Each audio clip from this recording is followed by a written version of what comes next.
Barry owes me 11 Barry days got of fucked up. healing.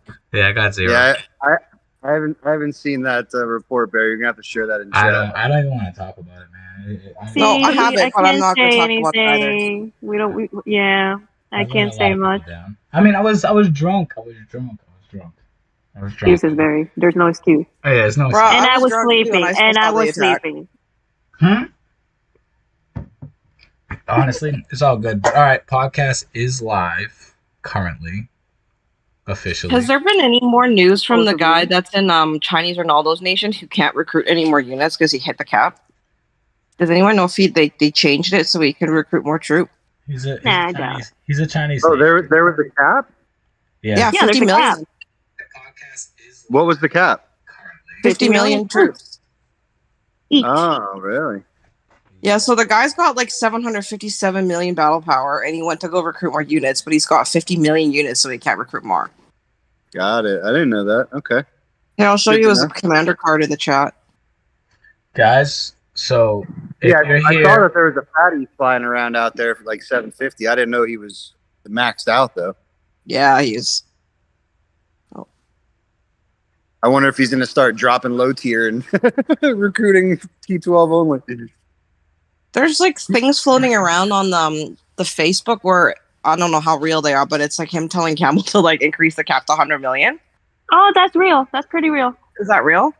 Oh, yeah. He did ask them. Yeah. That's Jesus. pretty funny. I mean, I got like 27 million troops or so, some shit like that. All right, keep Fuck. going. I'm good.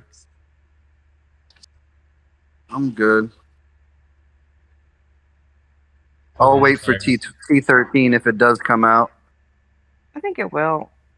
Actually, I think I'm a little nervous for Global coming up because I just feel like this never ends, but I know it's coming. That's coming. Yeah, something's coming. I mean, I talked to Princess about it. I asked her flat out. And I even referenced the email they sent out like a year and a half or so ago about C40 when Lumberg did that video. Yeah. And she's like, listen, we have no plans for it right now, blah, blah, blah, blah. I'm like, listen, well, I don't want to get caught with my fucking pants down. Like, should I be buying green shit or not? Yeah. And she essentially said, well, maybe you should buy a little bit. I mean, that's a good way to phrase it, right? Like, you put it in a business perspective, like, you want me to start spending money because I will. It's a good way to get a yes or no answer. I mean, just an announcement for C40, just get a bad rep, you know? Not a lot of people are ready. I mean, I don't think I think a lot of people are too. Yeah, nobody will ever be ready. I think a lot Or of people that are too. too ready. I mean, I think who's not ready are the C-34s of all the nations of the world, you know, that are just going to get obliterated and more than likely turned into farms. Well, they're already. Damn, I'm on C-34 now. C-34 Yeah, that's what I'm has saying. kind of been that, though, with the release of the planes. That's exactly. T-11's always been a really good option and a really good fun, you know, for, you know, main players. So my opinion is once there's a T-13 out there available, you know, the fodder will now be T-12, probably snipers and things like that, but it'll likely turn into T-12. So if the quote unquote free player can't step up the game just a little bit, you know, even if they're moving from, you know, long range to mid range as a C-35, which we all know is a little bit of a better option, and just hanging out there for a year, you know, I think those are all good things to do for the team. But I think the C-34s of the worlds out there that got 500 LRA and 40 million BP, I think they're all gone. Those should have been gone a long time ago, though, when you think about it, especially with that much. If you're going to have that much battle power and your stats are like that. I mean, I don't know how you guys play, but in like 4.25 or even 3.57, necessarily give a fuck about the stats so long as you're active and you join when we ask you to and all of the above, you know. When we share a target, you better click an X, and if you're not doing that, then you don't need to be with us type conversation.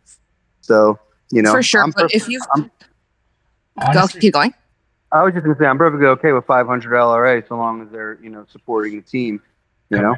Correct. I mean, they're just your meat shielders anyway. But the thing with that much battle power is you can't hide. So how effective are you if that? And you can't hide to join your team fast when they need you. You're just bait. Yeah, you're Like- just bait. And a lot of those players who are that fat with those stats, they don't necessarily fly around in enemy nations and things of that nature. They're the guys who will port out into the level 1 mines, join a speed attack for 2,500, gold, and then shield the fuck up. That's terrible. conversation. Man. That's terrible. It's I don't just. it's tough. It's I the mean, fact of the game. We all know that. Yeah. so a lot of people, when you see like BP hoarders, so to speak, you start to see a lot of people. They're like usually in alliances that take Elite Wars very serious, and the reason for it is strictly based off of they don't have to use heals during Elite Wars. Right. Yeah, same for global. I mean, we have the same kind of conversation for global, and I definitely have a good handful, specifically in 425, that don't necessarily have the stats to back it, but I feel like the activity is a very, very close second, and comparable to stats.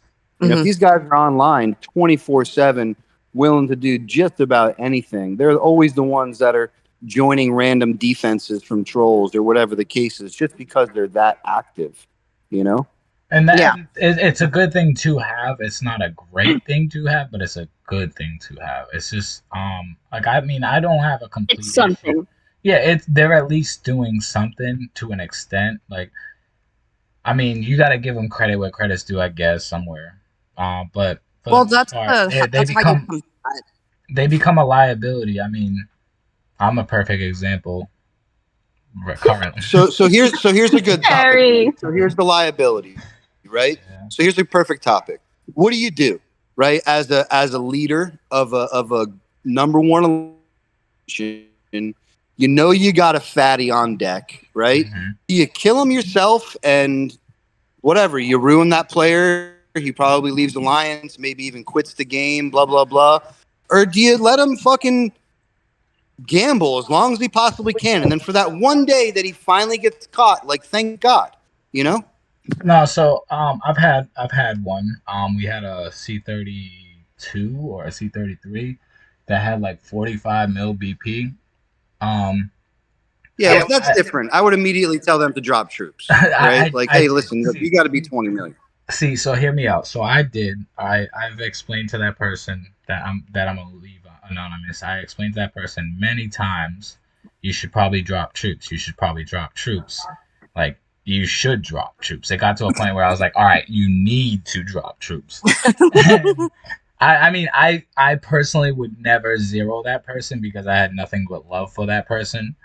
So I never zero that person, myself. But I would never ever defend that person if they got hit. I would never. And Okay. honest, they will become a I hear that. They would never become a They would become a liability to our nation. So But why they would not just never- hit him once, though, Barry? Why not just hit him once? Because that one Because it's your hit, friend? it's a friend. It's a friend. So I would never. Okay, truly- yeah, I mean, I agree with you, right? Like, I'm, like, I may have some other leaders and, stuff like, that I deal with on a constant. It's like, oh, we got to kill that. We got to hit him one time. It's Mhm. like, dude, if I hit him one time, he goes from 50 million BP to 25 immediately. Exactly. I mean, same So situation for me. It's a C32, C33. Like, it's a 45 million BP. I look for those in Void. Like, I will zero it. I don't even need a SOS. I will zero it. But yeah, like, so it's like I almost kind of like I'm on the fence. Fucker once because I've asked them, hey, listen, man, like, drop your T10, like, just get it out of your city, like, you don't use it, like, just get it out of your city. Have 5 fleets, 22 million BP, like, you're good. And I'm like on the fence about just hitting him one time, But still, the But he's my issue- friend, and he's the an issue- original 425 member, and I've played with this guy for 3 years. So the You know? issue for me that came about was not only that the person was my friend, but the person also made every single Elite Wars I've ever had. Never missed a single one. Always was there. If I called for an attack, that person was there. If I called for a defense, that person was there. Same scenario, bro. Yeah, so it was like tough to do so in that scenario, but that person ended up in a situation where they had an emergency where they didn't remember their shield, and the person got zeroed. I was online. I did not defend. No matter the situation, at the end of the day, I will just make up the points that they lost. This is on me. At the end of the day, it's on me. It's on you as well. You're an R5. It's on you. Yeah. So you go out, you just go kill something in similar caliber. Like, it was on me. It was 1,001%, and the same for every R5. It's on you, because that's your call at the end of the day. It's you and your leadership's call at the end of the day. So it's like you need to go out there and make up the difference that you lost for your nation, because that was your call, and I was willing to make And that call. People wonder why sometimes R5s are like, you gotta call us tyrants and bullies and shit, because like you said, it's on us. When things go sideways, we lose and we give up points. It's on us. It always falls. It always falls to R5 because you're the public figure. But for me, it falls down to my leadership. I've always held my leadership at high accountability. So let me ask you this. Let me ask you this, Barry. When's the last time 385 lost a void/frenzy? All right. So the last time we lost a void was before we cleaned our nation. So that was about almost a year ago now. So we haven't lost a void in almost a year. 11 straight void wins currently. Nice. Nice. We lost our last frenzy to 379. But the reason we lost was they went really high on recruiting and took an outstanding lead. And their nation is very clean as well, so it's very hard for us to come back from it. Because they're in a because Pool Rat was fine on us. That's all we lost. So when you take the heat as an R5, do you take it just for your alliance? Or do you take it for the nation? I take it for the nation. I mean, I will definitely come down hard a little bit on my alliance, but not as hard as you would think. I kind of just basically send them. What do you do about the players within your alliance that you know, and you whatever you watch, right? But they love to try and point the finger at the other alliances for quote unquote leaking. But it's like, nah, bro. It's like probably because you sent your fucking SOS into fucking 13 reigns, you dumb shit. So I mean, at that point, you need to show the difference. Like, if they're pointing fingers, you need ones that are fighting. Obviously, if you're fighting the most versus them, obviously you will leak points. But you're fighting. You're trying to gain those points. What I'm trying to exactly what I try to say them. Like in 425 specifically, like. GFK is a twice the battle power as my number 2 alliance almost. I mean, yes, we expect them to fight, but long story short, 80% of the points come from us. No, so when you're dealing with that, we have all that stuff. When you're dealing with like a possible leakage, let's say like God forbid, like your R4 is pissed off. Your R4 is like, well, what the fuck? They're leaking mad points. You got to kind of be realistic with them. Like, all right, well, they leaked. Let's say, for instance, they had like a 30 million BP C-33. It got hit. What? 2.5, 2.8 million troops. They got hit. All right, but that's their only crazy leakage is that one hit. But you guys had somebody's shield fall that had 40 million BP in your alliance. Dude, that's exactly. Yes. Dude, so you gotta look at it like this. All right, that 33 million BP person, yes, they lost. They got zeroed. Yes, but we also made a mistake as well. We got to be realistic with people and let them know, like, yo, everyone's not perfect. You're not all perfect. You're gonna make mistakes. And if that person that dropped their shield is obviously not a leaker for both sides because they had that many troops to begin with. They wouldn't have that troops if they were always leaking because they would always be zeroed.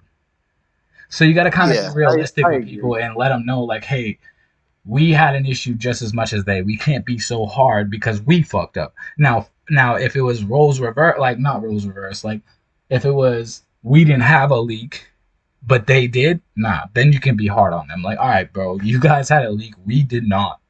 That person needs to be. Yeah, I guess my biggest things when it comes to the leaking on number 2, number 3 alliance, because 425 still has 3 alliances, right? So if any of those 2 lowers leak, in my opinion, it's only when they have massive defenses, against fucking big cities, and I'll tell you, majority of the time is in my number 2 and number 3 alliances, they're majority Japanese alliances. These guys can't fucking help themselves but to defend, bro, because they're so loyal to their goddamn teammates. They have to fucking defend. It's so ridiculous. They're like, oh, he was dying. It's like, well, let him fucking die. It's his fault. No, we can't. It's like, bitch, I will fucking kill you if you don't let him die. How about that? I mean, dude, you can just go kill him yourself. Just do the deed and... Sounds like you gotta hit him in nation, man. Yeah. I mean, at that point, yes. See, like for 425, we're always up so much that like it doesn't bother me, you know. But it will eventually. Yeah, I mean, we recently got sideswiped by 429. Not recently, maybe like 6 months or so ago when our little troll war just started. We lost our first void, and fuck, man, I couldn't even tell you the last time I lost a void up until that time. And long story short is they were just more prepared than us. Period. End of conversation. They had more preparation. They had more participants. They had more defenses. They had more attack. They had everything. And they beat us, man, fair and square. And there's nothing I could say other than you guys better whip yourself into shape, because I don't think anybody necessarily leaked. You know, the points were just were there, and it was a up call. You know. But some of these guys are so damn loyal to each other that they fucking tend to leak, man, and it pisses me off. I'll tell you, man, straight up. I mean, you're gonna have leaks no matter what. I mean, people get busy. People end up like doing certain shit in real life that gets in the way sometimes of a bubble or whatever. See, I don't necessarily mind the bubble drop because they're gonna lose their troop. They're gonna, whatever. Like that's you can use them as a trap, but like you gotta be kind of ready for them in a sense. Like, oh yeah, I never kick my people like before the start of the event. If they don't shield, they die via trap. That's how it works. We had a guy recently, against 374. We had a guy recently. I mean, he's from either Russia or Ukraine. I'm not sure which one. But he dropped his shield and that was literally our void trap for 374. I mean, we used him, and he actually gained us the win off of a bubble drop. Like, he looked like a real bubble. I mean, he was a real bubble drop. He didn't look like a trap, and he ended up being a trap, and it was very helpful for us. I mean, RIP to his soldiers, but thank you. We had a similar thing, and he survived the entire void. I mean, granted, the void opponent was very loud.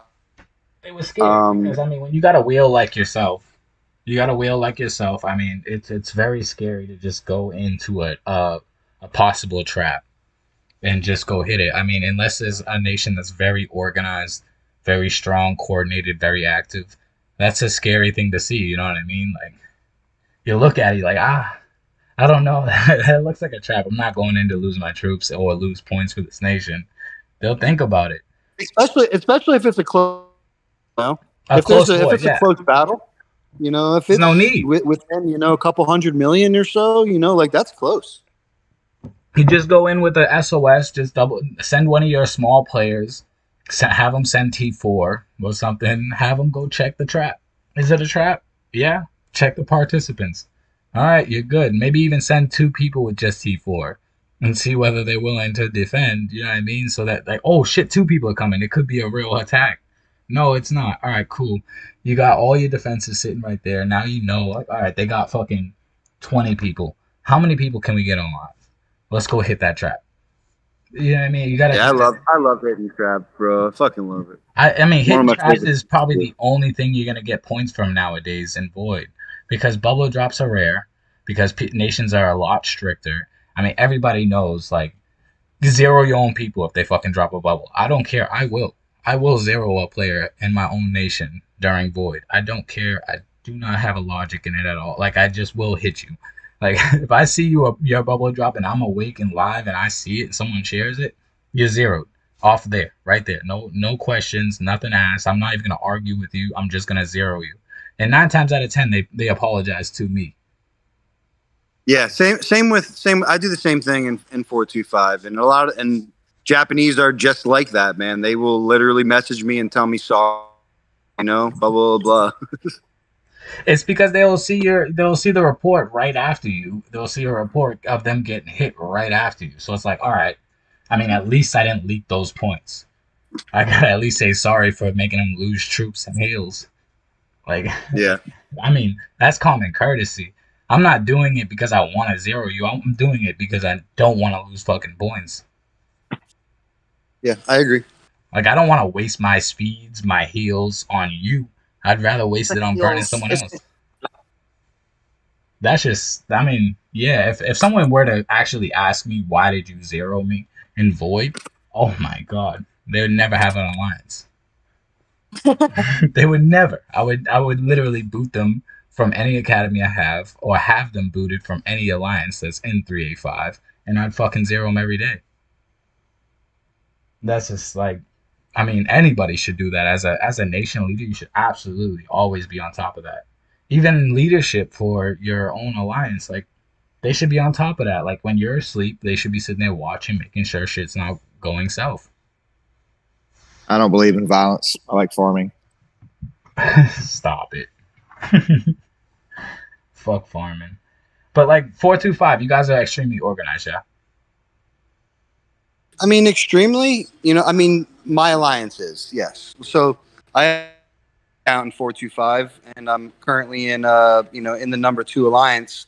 I was in their elite war yesterday, and I wanted to fucking kill myself, And, poor leadership. Yeah, just stupid stuff like that, But yeah, we're a ruled nation, We're peaceful for the most part. We still got 4 or 5 trolls floating around there with SOS daily, but those have kind of subsided for the time being. Yeah, we're pretty organized. We can get 60 to 70 in a speed attack, at proper times. As you should. I mean, you guys are a pretty known nation for Void. And for everything else, to be honest. I mean, but that plays a large part in leadership, for real. I mean, you would say, like, oh, it plays a large part in having a whale, but even like Chicken has said, like, a lot of the time it breaks down to how smart your leadership, or your, like, the person that's leading your nation is, for the most part, when it comes down to being able to bring active fighters with actual intelligence to an alliance and make them kind of understand what the common goal is, all have the same common goal. I mean, you could turn a shit merger into a good merger if you just kind of just understand who is their top actives. Their top ready to fight at any given moment. If you can find those guys, you can really set, like, seriously, like I said it earlier, you guys can literally do unimaginable things. Even with I think that's something similar that we got in 357. We merged with 363, which, respectfully isn't the, best known nation out there for winning shit. Sure, they got a couple of big players, and, they've been to GCs and stuff like that. But long story short is they don't win anything, and, no voids, no frenzies, none of that stuff. So it was something that we kind of just picked up on in 357. It's like, all right, they got these 20 or 30 players. We need them, and the rest of them can fucking burn if they can't follow these rules. Exactly. It's just real simple stuff. I mean, that's literally what 385 did. All right, so 385, even Chicken was there to witness it because I had him help me with my merger. When we came in, I was very upset with my merger. Very upset. I was distraught. I was like, yo, this is not going to work. Like, I'm going to be fucking sick. I'm probably going to end up quitting. Like, I was pissed. Like, I was heated. I was like, this merger is not going to work. And it turned out to actually be a good merger. Like, it was not a bad merger. I mean, I wouldn't, if you would have asked me a year ago from today, will we be a nation that's never losing voids? I would say absolutely not. We're going to be trash for a long time. I literally exactly how I tell it to you. I'll be like, no, we're going to be trash forever. But with this merger, we were able to change the whole dynamic of the way these nations ran together. And it turned out, like, I mean, ever since we made a rule change, just one rule change, we have yet to make a serious another rule change since we started winning again. We have not changed anything. We've been the exact same. We've won every single void, just playing how we have been playing. Yeah, that's how it's done. An organized, prepared nation, like, in my opinion, just can't be, like, It just can't. I'll never win a GC the way I currently am. No, but like, I mean, we know this. We're all aware of it. So, I mean, that just takes more expenses out of our pockets because we're like, all right, we don't need to really prepare for a GC. Like, we can come out and do some type of damage in a GC. Like, we look pretty good on paper. But, like, when it comes down to it, it's just, there's just not enough people in our world or enough, like, whales in our world to be able to handle, like, God forbid, like, even when you attacked us, I think as, like, a joke, when we made our little deal. Like, you attacked, 25 people and we were able to kick us all? Yeah. And that's my point, is, like, it's almost not worth it. Like, it's not worth it. We don't have a wheel. We don't have that, so we can't really do certain shit that we want to do. But we can at least win the most important event. Yeah, I agree, man. It's Void and Elite War. Those are, like, the two things that, like, I love to play. GC, you know, but, like, at the end of the day, I personally have won a couple of them in 357. I haven't won any in 425. I think I've gotten, you know, whatever worked against me a little bit the last couple of times, but whatever, man. We set out what we set out to do. This last GC was fucking awesome. You know, like, we just made sure that the Chinese nations didn't win, period. End of conversation. And you guys did a great job at that as well. Like, you guys even took a loss to us just to make sure that you faced another, like, Chinese nation to kick them. Yeah, we took the hard route because I think we all knew that 442 and 457 in finals against us would be a fucking joke. So it's like we had to knock them out one at a time, and we did. You know, just fucked them up. That's globes working together, which is dope. That's why I created Discord. Yeah, but then 429 was like, well, you know, 442 just, like, handed us G. We're going to take it. I'm like, oh, I appreciate it, you fuck cocksuckers. They weren't ready to. But whatever. They weren't ready. They weren't ready to come out and try to do that. They probably were dealing with their civil war. I mean, they're always in civil war. 429? No, not 429. 429 came out and they actually came to play. I'll give it to them. They came to fucking play. Thank you. Fair. No. 429 got max points in round 2 handed to them by 442. Barry. Yes. Barry, I just want to say happy birthday. I'm sorry, what? I just want to say happy birthday. Thank you. Happy birthday, Barry. How old Happy are you? birthday, Barry! I'm turning 30 tomorrow. Well, Happy midnight. birthday. Oh no! At midnight, 827. You're gonna wake up and Over then the your hill. body is not gonna be the same. I know. I'm gonna be. Oh shit! I thought it was Over the today. It's tomorrow. Happy early birthday. Thank you. I'm Or excited. just pretend it's his Nah, birthday today. The wake up age is the 40 days. When you wake up at 40, that's when your body changes. Dude, It's not don't 30 even anymore. tell me that because that's like under a year for me, and I'm not okay with that. I'm 42, so I'm here to tell you from experience. You know. I'm not ready. I'm not ready. I'm not upset about that. I'm not ready for 30 either. I've heard that your 30 years are your best years. They've been for me. Like my 30s have been the absolute best years of my life. And that's what everybody says. So like I'm taking it with a stride and a grain of salt. I'm You excited. got kids, Barry? Nah, no kids. Oh man, yeah, it's grind time, brother. That's it, man. That's the goal, man. I'm trying to buy a house on an island and move out It's there. grind time, man. That's what I did. I started my businesses at 31, man, and I mean, I leave it at that. have a business currently, so I'm a little bit excited about that. So I mean, I started pretty young, so I mean, I'm doing pretty good for myself. I just need to kind of buckle down a little bit more, work on this buying of houses and selling of houses thing. Yeah, it's fun. I'm currently in the mode of buying mobile home parks. I got like 6 of them now, and I'm working on a couple more here in Florida. So I heard a huge thing in Florida right now is condos, buying and renting out condos. I don't know. Yeah, and there's a lot of new ones going up. So basically, what they're doing is new condos to go up, the ones that are actually for sale, because a lot of them are lease management companies, so they're doing it themselves with hedge funds. I would But long never story in my short- life lease a fucking condo. It's no point. Well, yeah, for sure. I mean, but a lot of people aren't in the position to go buy a home, especially with 7% interest rates. So they're stuck with paying $2,500 a month for a 1-bedroom. You know, it's just kind of how it worked. That's fine. But long story short, There's when the buildings go up that are actually for sale and they're selling the condos. Dude, I know a couple of guys out there that are buying like 2/3 of fucking condo buildings, man, like one at a time. You know? Fucking nuts. Stupid money in that. You know? And then they hold on to it for 5 years. I was just looking. My real estate agent brought me because again I'm doing mobile home parks right now. This some other guy had a whole portfolio.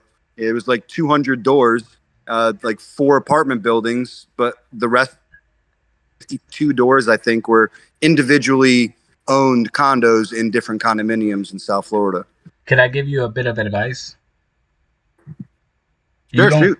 You don't live in Massachusetts, so I would highly recommend you to do this. Buy a house in Boston, rent it out, and tell me how much profit you make.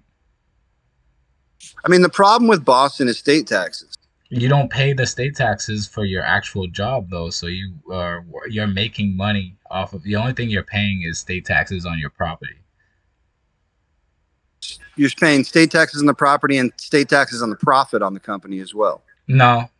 You only pay for if you own the property and you're renting out on your own and having somebody manage it, you are not paying state taxes on the company. That is 100% profit.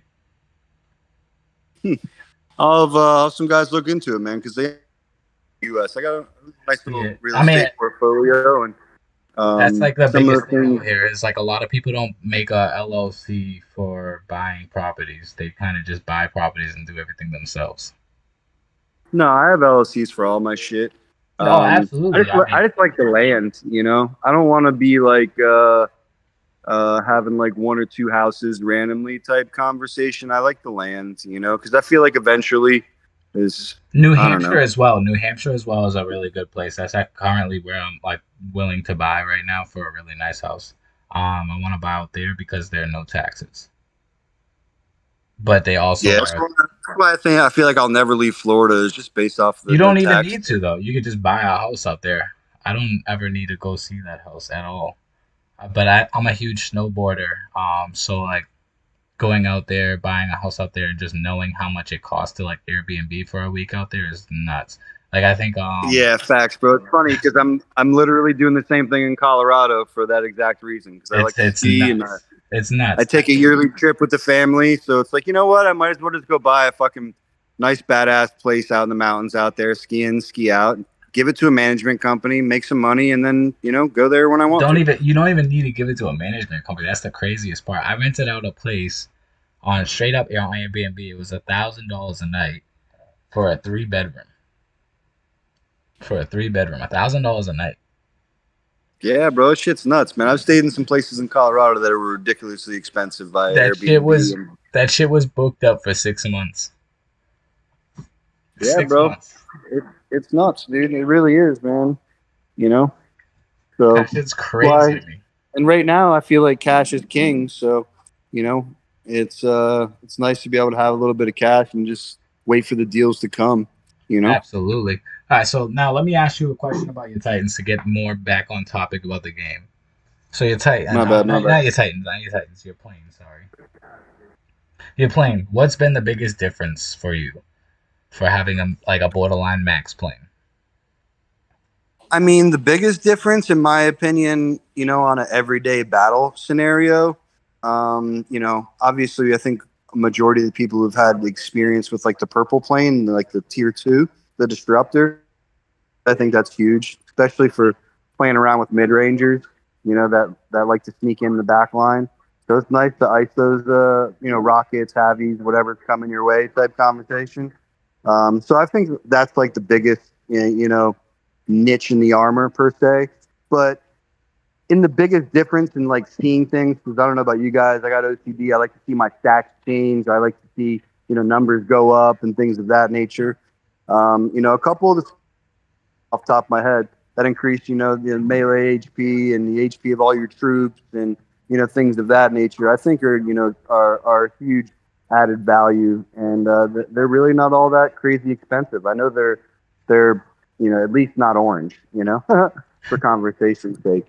But that, in my opinion, added like another 100, you know, like 100 melee HP, you know, between those. I think it's 3 skills that add, you know, melee and overall HP for all troops, something along. I think it's 3 skills. But between those 3 skills, I feel like I've added. I went from like 1600 to 1700 melee HP. And it's also been able to allow me to take away from my long range HP in some of my unworldly stats because of the added everywhere. And I've dropped the long range HP and picked up zombie attack or zombie HP type conversation. Jeez. So I think.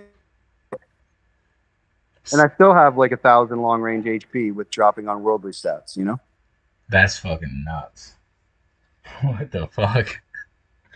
I'm still trying to get to 1,000 long range HP. I mean, if your melee is where it's supposed to be, I mean, I feel like you can easily drop to the 700-800, long range and be perfectly okay. I'm at like 1,100 melee HP, I think. I want to say, yeah, probably about 1,100, 1,150-ish, like kind of in that general area for melee HP. Are all your officer skills in melee HP like the normal ones? Yeah, they're all maxed, all to level 20. Yeah, but you don't have any hidden long range in there? No, I don't. I'm 1,001% long range attack, long range expert, and melee HP. Got it. Yeah, same. Yeah, so that was 1,100, and I think you would see if I were you, Barry, man, I would drop any long range, that you have in your unworldly, so long as you could pick up, a double S or better melee HP. If your melee HP goes to 1,300, or 1,250 even, you're going to see a substantial difference, in whatever, lost troops or whatever you want to call it, in the U-mine or whatever. All my unworldlies are spot on. Like, I have literally, like, ideal unworldlies. The only issue is I'm not, like, double S. Like, you don't see me with a lot of double S or triple S. Like, I mean, I do have some, like, a lot. All my long-range attacks are double S, I would say. I think one's triple S. But my long-range HP, I have a lot of triple S. I have a few melee HPs that are triple S. But nothing crazy. Like, I'm not, like, and all of them are like level 20, I would say. Like, that's like my max right now.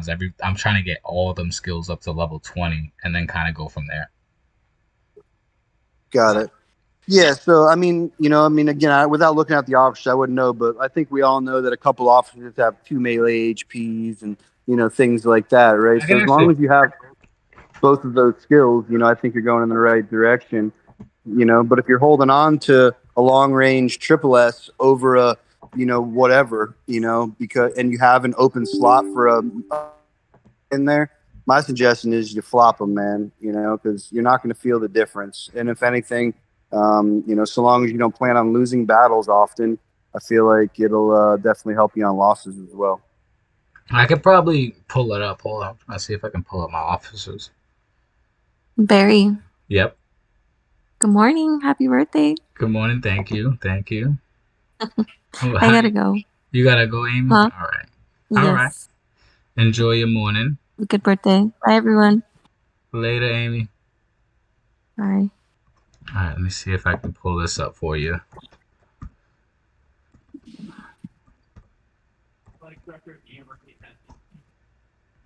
Alright. I gotta make sure this is on my this is on my city. Alright. I'm gonna start the stream so you guys can see it. Hopefully it works this time. Age of Origins live. Alright. Can you see my screen currently? Yeah. You can see my city? No, there's something on front of it. You need to. What's in front of it? If you don't mind. It says share screen. Is it gone now? It should be gone now. Try closing and going back into it.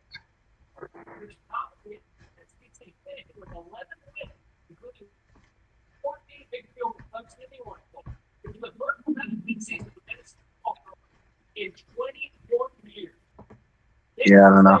Alright, hold on. I'll just take screenshots of it. It's all good. No big deal.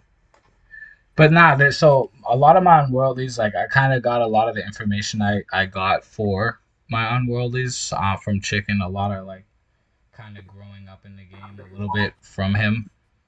chicken, a little bit of Who else gave me a little bit of a hand? I mainly just him, honestly. Like I listened to a lot of stuff he said. A few Sayas little like the what is that? The sheets thing he has. I got a lot of the stuff from there. But I follow it to the T. I literally don't change nothing, and it's perfect for Void. It really is. Like it's not perfect Yeah. for everything, but it's definitely perfect for Void. If you're not like a crazy big spender, like I'm not like a crazy big spender, I would say. Like I'm kind of like subpar average. But Yeah, I like, mean, in my opinion, it's not necessarily about spending. Like there's plenty of fucking guys out there that do minimal spending. I mean, dude, I got a couple of C-35s that just refuse to go, and buy uranium to go to the next level because they're not 1,000 attack yet or whatever. I got two C-35 attack, but they're waiting to go to C-37. They don't even want C-36. I mean, 36 isn't really like a huge upgrade. No, I think it sucks, and I personally think the snipers suck even worse. They're trash. They really are. I wouldn't suggest them. I would skip the snipers altogether and try to aim for 37 and go for shredders. That would Yeah, be, that's exactly. that's But in I the meantime, they're just spending what little money they do spend, and they just buy skill books, man. That's it. a Like that's lot what of I tell 425. It's like, listen, if you're gonna spend it on anything, guys, just buy skill books, please. Just for the love of God, just buy skill books. I mean, no. I mean, a lot of people, well, depending, actually, I can't say no. So, like, a lot of, like, players, like, for instance, you get a lot of people that will kind of slow down after 38. Like, I was a huge slowdown after 38. Like, I just kind of chilled. All I really do is buy speeds and gold now. Like, that's really about it. And I'm perfectly okay with it because I can still collect a Void Tyrant, Frenzy Tyrant, as the current level I'm at right now. Like I don't really need to upgrade anymore. If you have the Yeah, it's common all about knowledge, but activity in Void, man. That's it. It's activity. I mean, sure, whales like myself or like Great One can probably do like 5 attacks on big cities and top 3, and like that's all we got to do. yeah, You you don't, know, but that's like all you really need. but like if your activity is there, I mean, dude, again, I got a couple of badass C-35s in my alliance that will be top 5 no matter what nation we face, and it's all about activity. I got a free player in there too, man. He's a C-34 with 700 LRA. Guy's top 10 every time, bro. It's crazy. That's so dope, though. I mean, you got a guy just like that, similar. He's actually 36 now. You He know? just recently went to 36. His name's Fury. Yo, this guy will come out and get like top 5 as Yeah, like dude. it's nuts, bro. Like he will just be hitting things all throughout Void and Frenzy. Just be hitting little things like and just constantly hitting, and he'll find huge targets for us. Like he not only gets like top 5, but he also gains the Day Alliance so many points just for the fact that he's able to find these little targets for us. It'll be a trap, and we'll go in. Like I think he found like 3 last Void for us against 405. He found like three big targets that turned out to be big traps and gained us a absurd amount of points. It was crazy. Just off, Yeah, those are the good ones, man. Those are the good ones. Activity is always what it's about, man.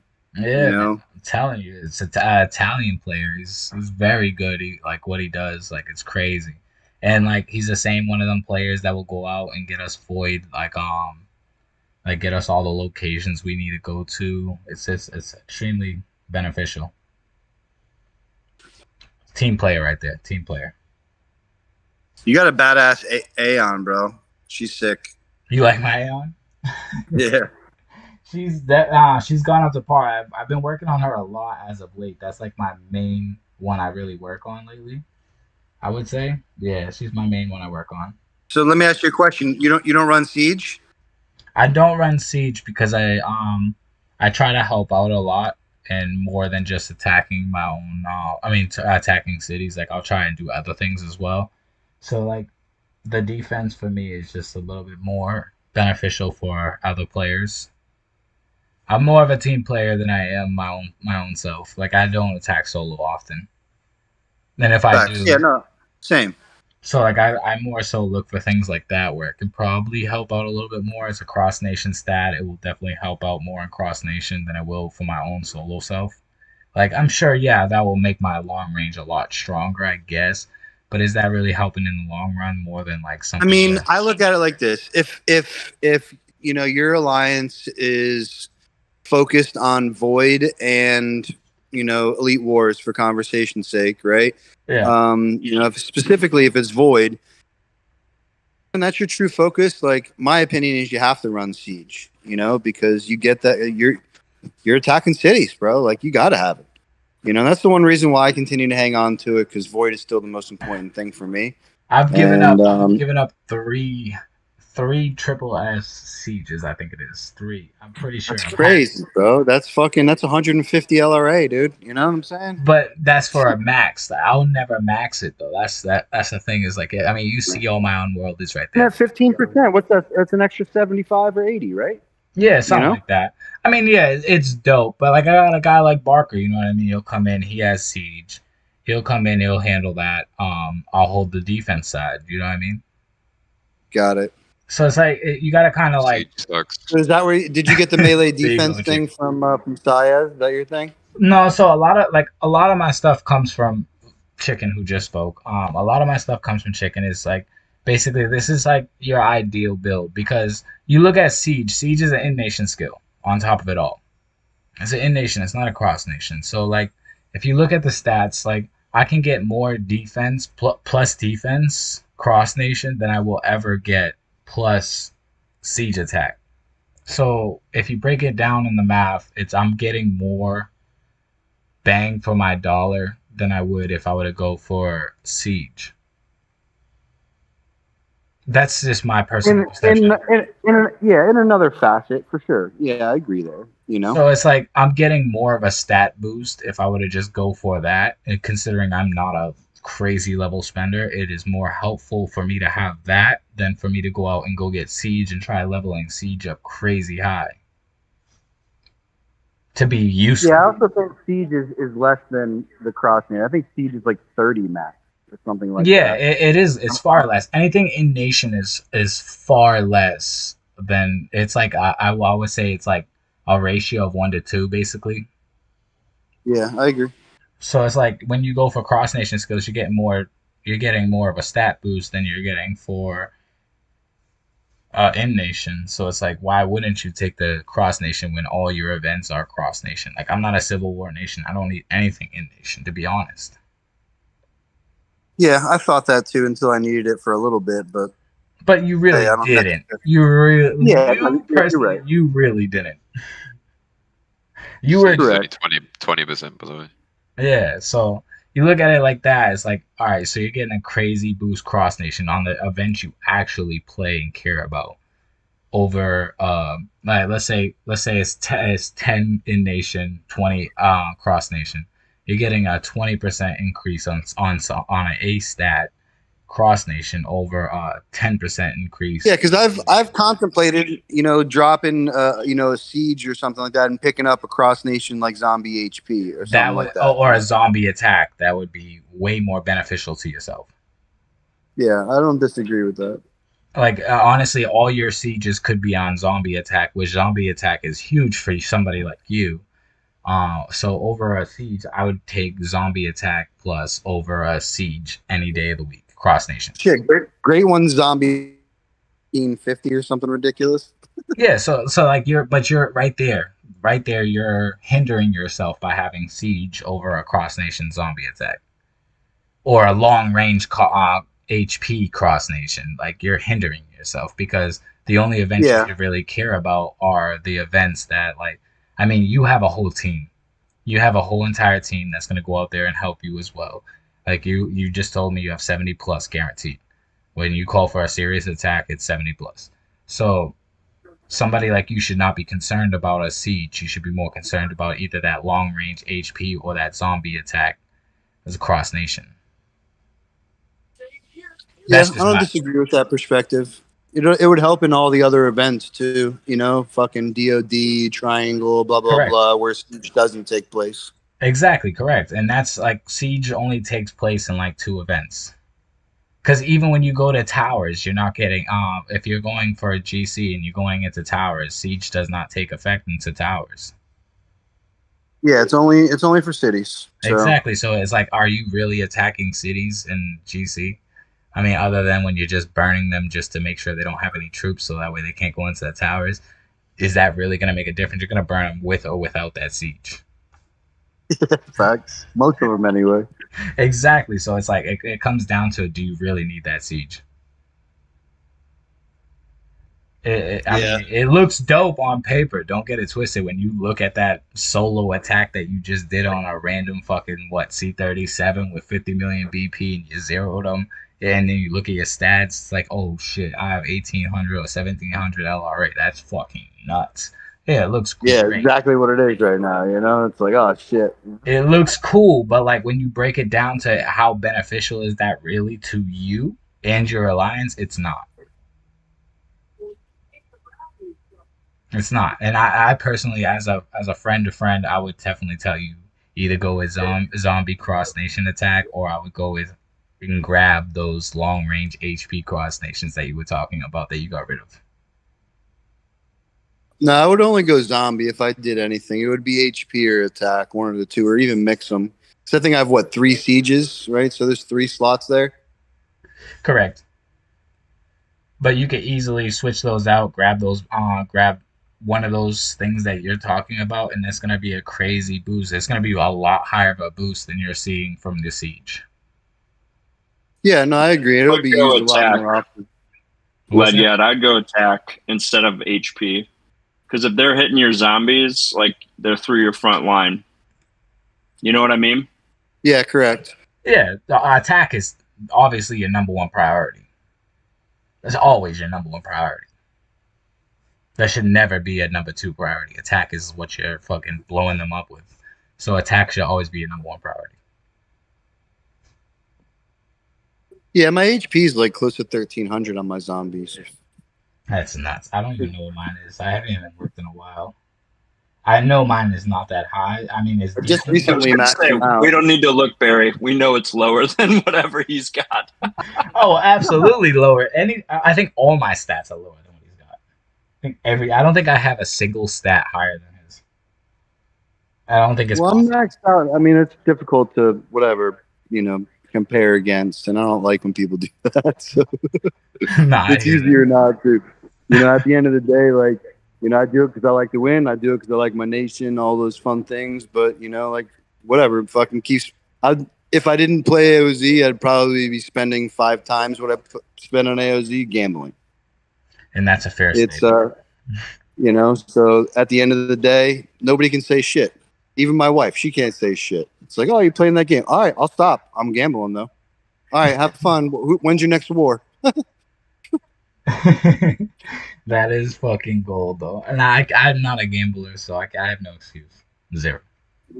So it's like, yeah, it was my vice, I mean, granted, I never put myself in a position to be hurt gambling, but I hundreds of thousands of dollars a month, and it's definitely less stressful playing AOZ and building a good relationship with friends. So, you know what I'm saying? Absolutely. Hold on. Let me find out this little Nikki thing real quick. She had a whole topic list for us. All right. How was your first merger? I'm gonna let you guys speak on this real quick. How was your first merger? Bird, you can talk in on this real quick. I just gotta run downstairs, grab another beer. How was your first merger? Explain. In detail. Nikki, help me out here.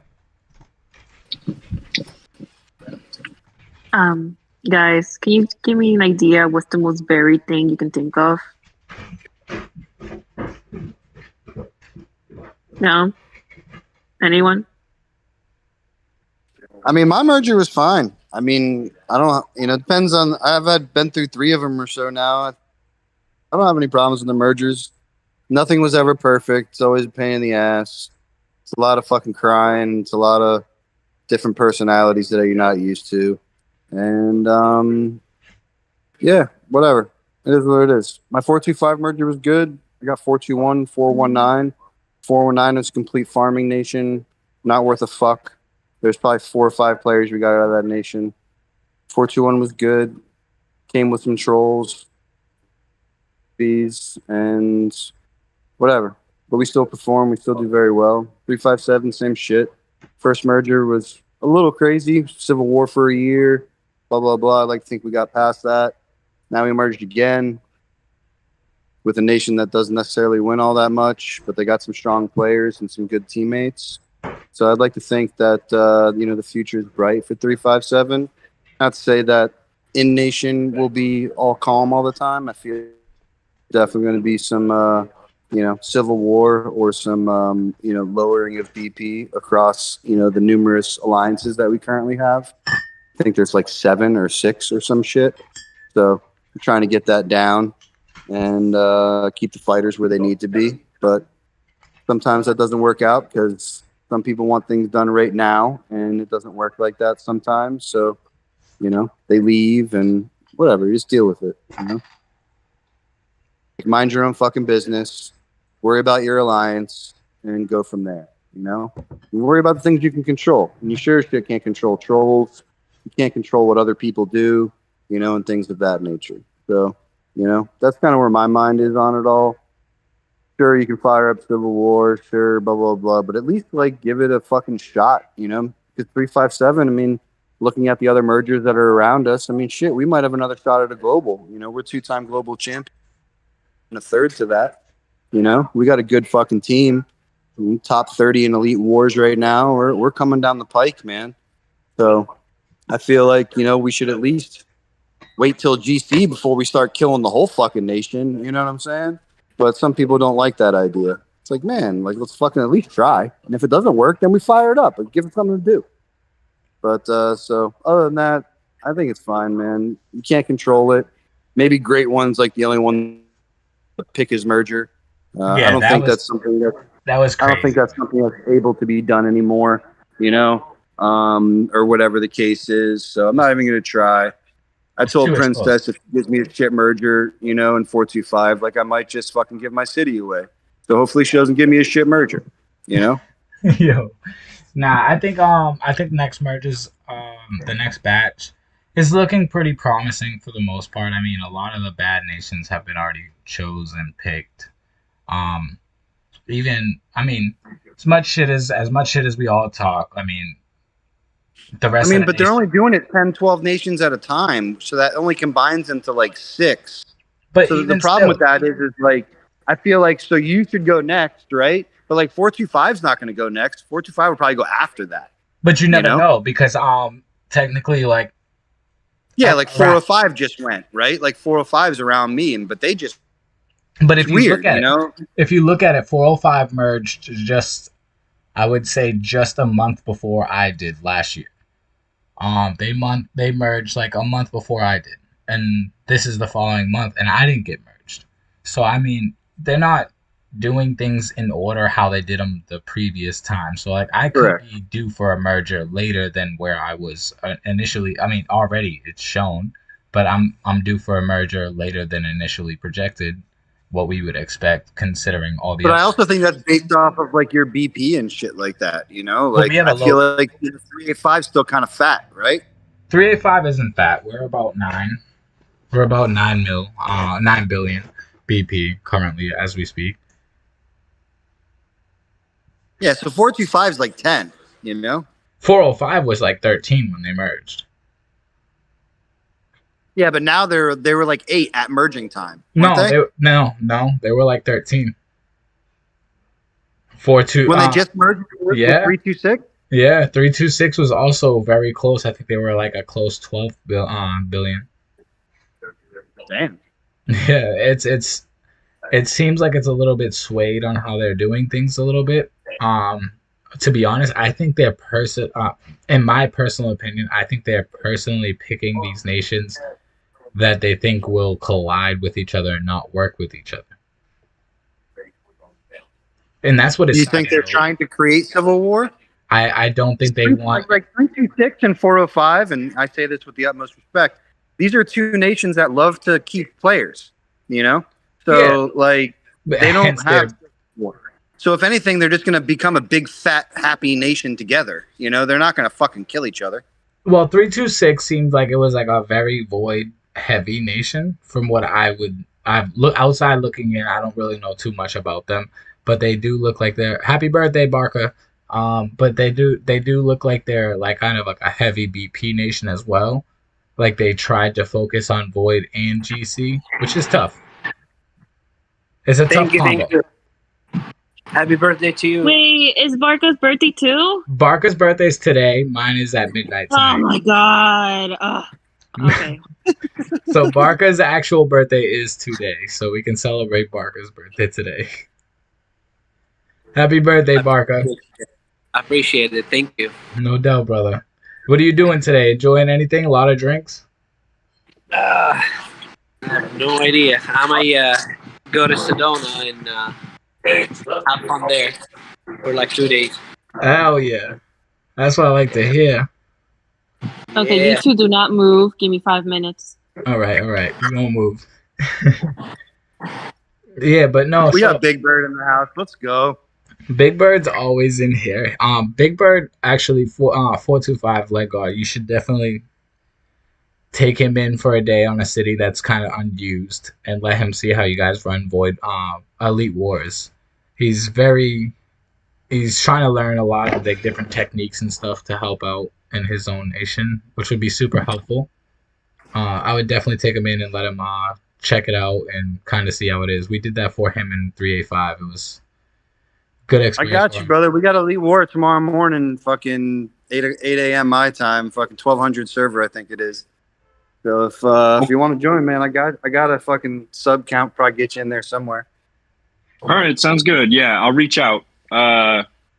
It depends on. It's like 11 my time. You're on the West Coast. I'm on the East Coast, so he's my time. No shit. Oh, okay. Yeah. Out later today. Hell yeah. Yeah, I'm in South Florida, so. Oh, cool. All right, I'm in NYC. Oh shit, yeah, NYC too. I gotta put you in the NYC Discord little role. Yeah. He's got it already. Oh, he does? Oh shit. I did not know you were at NYC. That's crazy. You're a hop, skip, and a jump away from me, Big Bird. I know, man. I went to school near Boston too. Did you really? Yeah, I went to Holy Cross. No way. Yeah. Oh my god, I know good friends mad live in people from Boston. there. I know so many people from there. That is We funny. might not overlap. I'm old as fuck though, Barry. Ah. Yeah. Well, there's that. There's that. Yeah, Barry's 30 over here. 40-year-old asses don't know what the fuck's going on. Hey, my 30 feels old. I feel like I'm just getting screaming. Big I'll Bird. talk to you guys later. I'll reach out to you, like All right, brother, I got you. Yeah, I mean, dude, my Elite Happy War birthday, manager, guys. man. Thank you, my thank you. R4 ain't nothing but a little C-34, man, just with a good mind, and he listens, and takes everything that. Because for the longest time, I had to lead it, man, because I just had to. And long story short, I finally was find somebody like-minded enough to be able to run the team, so I can pay attention to the entire board and not the team. Yeah, I mean, it's key not to have your whale running Elite Wars. Like I mean, I'm not a whale by any means necessary, and if I had to run Elite Wars, it'd go terrible every single time because I'm trying to focus on where I'm supposed to go and then focus where my team's going, and I'm a terrible multitasker. Very terrible. So, like... Yeah. All time these days, man, other than, like, if I can see something that's about to happen or, whatever, I'm about to hit the base and I need you guys to rush in type conversation or go here at a certain time. Because I'll say this, if he's got anything to work on, and he's done so much better probably the last dozen Elite Wars, but he needs to stop giving up defense, and some of those things happen. So for very, very little do I have to jump in and give a command or whatever the case is, 'cause it works out well. If anything, we just need more participation, man, because Elite War is a tough time for us because we're multicultural, if you will. So Elite War, we probably get about 65 tops usually. 65? Oh, you can do better than that, man. I'm a multicultural alliance as well, and we push for 80. Like 80 is minimum. Yeah, I've tried, man. I don't know what else to do other than attempting to merge with, my other Japanese buddies in number 2, number 3 alliance. Because they still got some bigs over there, man. If we could merge the nation, I just don't ever think it'll happen, so I just stopped talking about it. But if we could merge the nation, I'll tell you, man, we would immediately have number 1 BP alliance. I'd gain 5 more C-38s. It'd work out really, really well. But and we would work out well for timing because Japan works out well for East Coast. So I could have fucking 90 in Elite War if that were the case, but it's just impossible to work with them at that time. They want to protect their buddies too much. I mean, you got to also be able to kind of like sacrifice a little bit of your own time. Like currently right now, I think we're working on something where we're interchanging the time, so it's not like we'll do everything at our selected allotted time. We'll start changing it to like another time to see if it works, and we're kind of trying to just find our sweet spot where we can integrate at least once a week, switching over to a different time period and just be able to help out, because a lot of our guys are willing to sacrifice their time a little bit and show up, which is nice. There's a lot of our American players are showing a lot of the initiative and willing to help in that aspect. So like we'll get up at like 9 a.m. my time, or their time is even earlier, and try to show up for an Elite War. Just go Solus, will you go lay down? Like cut the whole shit out. Cut it all up. Cut it out. By the way, 405 was 8.5 billion. They weren't like 12 or 13. No? Yeah, that's what I thought. I could have swore they were under 9. We had this conversation. So I was wrong? Counted it for you. Yeah. Jesus. But Micah's nation 326, they were high BP, yeah? Did they merge? I didn't see. They merged with 405. Or 406? No, they merged with 405 right now. Who did? 326. Oh, right. I don't know theirs, but I'm pretty sure they were high. I'm pretty sure they were high. Even the recent mergers, like if you were to look at them, I'm going to see if I can pull up Lumberg sheet real quick. Lumberg. Because we had this conversation in shit chat. Because you thought they were really like big, but I counted their top 10 and it was only 8.5. Just now? So they must have. No. Maybe even Razzle played a little part in that. Razzle probably killed him a couple of BP. No, they did used to be higher, but they seem to have purged a lot. They've been in civil war for about a year now. I would say, well, it's not even like a civil war. It's kind of more or less they just have a few trolls running around, just zeroing cities when they can. Yeah, we got the same shit in 425. It seems like five troll. It seems to be like kind of a running situation. All right, that happened about a month ago. Yeah. All right, let me see. Yeah, so about 326 was like 12 million BP, 12 billion. But what are you going off? Off a Lumberg sheet. And when was the BP taken? For global. Because 405 went down almost 2 billion between April global. Yeah, but 326 stayed about the same. What's there, like 20 billion overall? Now, probably, yeah. Do you know if they won their first void or they got smoked? Their first void was against us. They got absolutely. Oh, that's right. And you smoked them. Yeah, they got their ass handed to them. We ran through them like it was like some. So where did the points come from? Did it come from 326 or 405? It came from both. Like we so I'll give it to Micah's Nation 326, their alliance HOD. They didn't change anything, so they're still the same alliance they were for 326, but they at least tried to defend us to an extent. I mean, it probably in theory, it sounded good, but on paper, it was not a good idea to do so. Like by the results, because I mean, we are far more like I would say organized than they were. We came out and whether our 35 to their 35, it was not a good matchup. I mean, we barely lost anything, even 35 to 35. Yeah. Amazing. It was crazy. I mean, but you gotta. So did the points come from defenses and attacks, or was it bubble dropping? We just straight up just hit any one of their traps. Like if they had a trap like lined up for us, we were about it. We were not thinking about it. We just hit up our award channel and said, "Hey, everybody online, let's go," and we went for it. And I mean, they even tried bubble trapping us. It was not working. Nothing worked.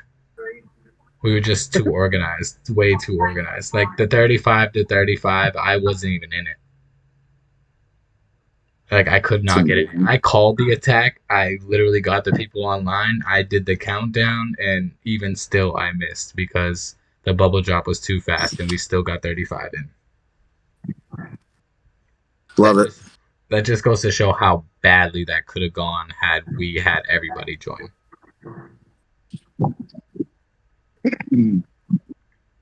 Gotta love it. Yeah. I don't. We had for our first void. Who did we have? I forget. I don't know, but we fucking killed them. For 357? Yeah. I forget who you guys had. I remember it too. It was another merge nation as well, yeah? It was 395. Yeah, it was 395, correct. It was 395, but yeah, no. I mean, you guys, they merged with a leaking nation, a very high leaking nation. Like, well, all the points came from INT. So. Yeah. INT is also a leaking nation as well. That was our first. So when 385 was just 385 before merger, we actually had 385. I mean, we had 395 in void, and they came out extremely cocky, very cocky. They had 2 cities. Bro, they did the same thing to us. They ported like 40 cities to Watson in 357. Yeah. Like, are you fucking stupid? You're gonna die. Nah, they are very slow when it comes to that. They don't think that they can be zeroed.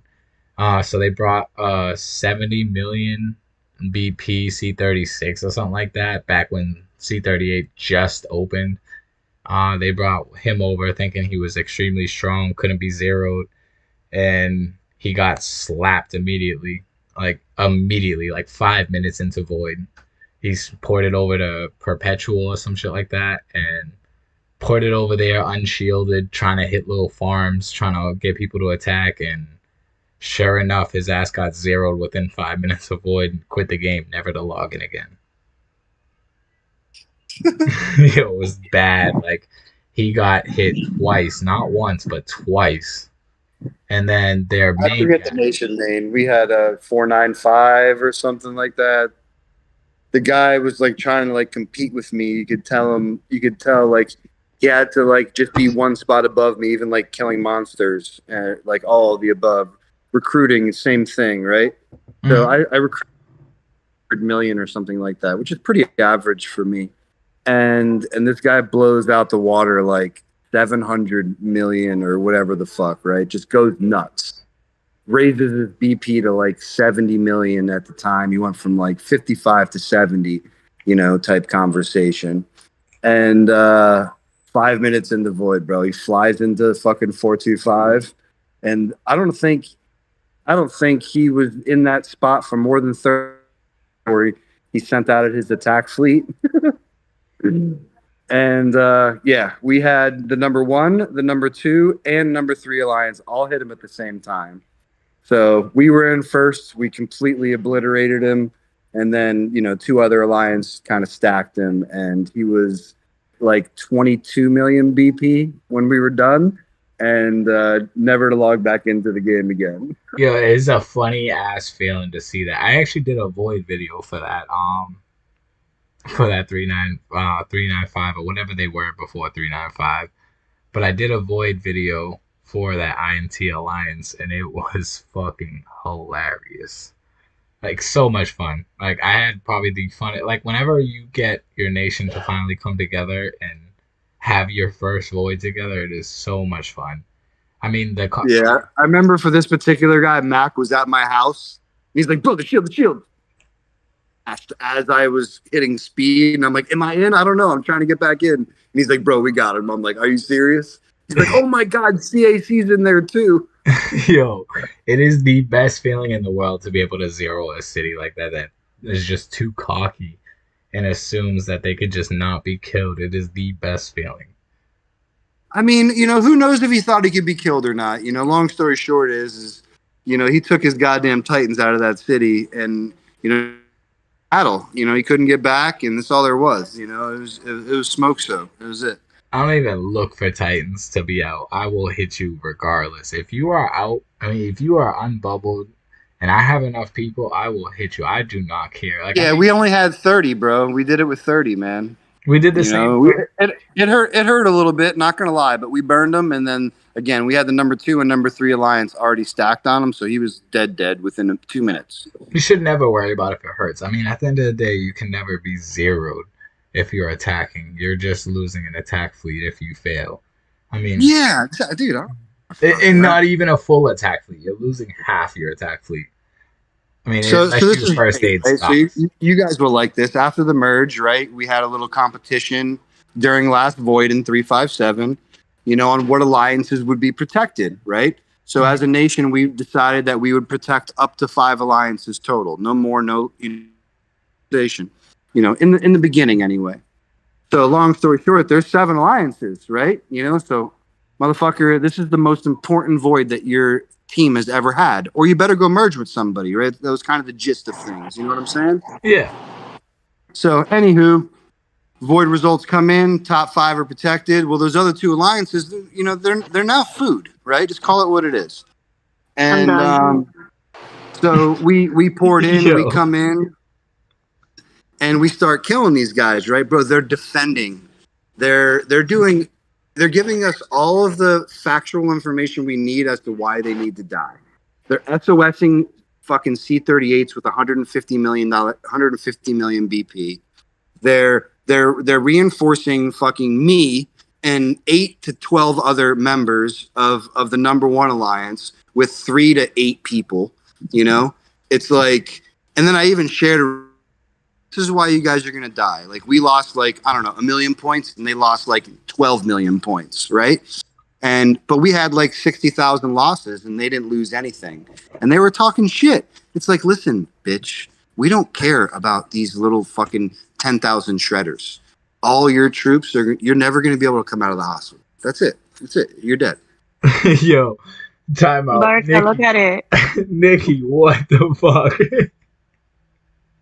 Yo. What? To make it special, obviously, you know me, I had to. Yo, that is comedy. Bravo. How the hell did you do that so quick? I got, mad skills here. Oh my God. Barca, what the fuck, Barca? Look at it, Barca. Come on. Yo, that is gold. What's up? What's going on? You don't see Nikki's tag? Where? Oh, let me see. Let me check. I'm sorry. I just woke up, so I'm too slow. Hold on. You gotta click on it to make it bigger. Where did you post it? In Chit Chat. Shit. Okay, hold on. Sorry. Yeah, there you go. Oh, nice. You think that's awesome. I appreciate it. This is the birthday gift from me to you. I appreciate you. Thank you so much. You're very sweet. Thank you. You're awesome. Thank you. Thank you. Yeah, you guys awesome. I appreciate it. Yeah, I had to do the other one because I was doing the crawling to 30. And then you showed up and you're like, oh, it's my birthday too. I'm like, dang it, I got to do it. Well, it's today, yeah, my birthday, and Barry's tomorrow. Long time ago, we spoke. Barry and I, we talked about it. That's why we clash in the beginning, because we're the same crap. We're the same birthday, so we don't really male to male. We don't Is there any attacks ever between Barry and Barca? No. like fight. Early on, we Exchange. We had the argument, in the beginning. The first couple months. No. Like attacking each other's city, like since you guys have been playing. Nah, I think deep down we both. Never we had that. We're very close, I think, in power. Maybe I had a little slight, like a slightly stronger than him, but his city is not. Maybe because of the plane and the tactic a little higher, but officer-wise or stuff like that. You guys have been in the same nation the whole time, right? No, so we never attacked each other. We merged last year around this time, about a month ago from last. Is it been a year already? Yeah, it's been a year. We've chilled with each other for a year, Barca. So who was the original nation? I was originally 385. Barca was 383. Got it. So, but early on we clashed heavy due to personal differences. But just recently, you guys got in the same alliance, or are you still separated? A month ago. No, we it's been like a month, 2 months, maybe. Yeah, 2 months. We're going on. Month, yeah. But, and since you guys have merged, it's been substantially better. Oh my god! Oh, big time. Well, it's more fun, man. At least like massive. I was retiring. I stopped for like 2 months or 3 months, and then finally they came to terms like, you know what, fuck it, let's go there and then have fun, because I was half of us getting bored, so yeah. So we decided just to go there and then play with together. I think we did Void together and then Frenzy. Yeah, Void. Is it? Void was so much fun. We were hating everybody. Like it was a lot of fun for me. So far since we merged today, probably around 15K so far upgrading shit. Between that and DOD. Yeah. DOD was crazy. Well, at least like it's worth it. You spend money, you have to have fun. Yeah, you definitely have much better enjoyment when you got 50, 60 in a speed attack at all times, and you got 80 in Elite War. But no, I will say, and I will admit this on public. Barca had the right idea over what I was shooting for. Is when I came out, I was initially looking for all the strongest players in one place, which in theory was the right decision off rip to not lose those 3 voids we lost right off the rip.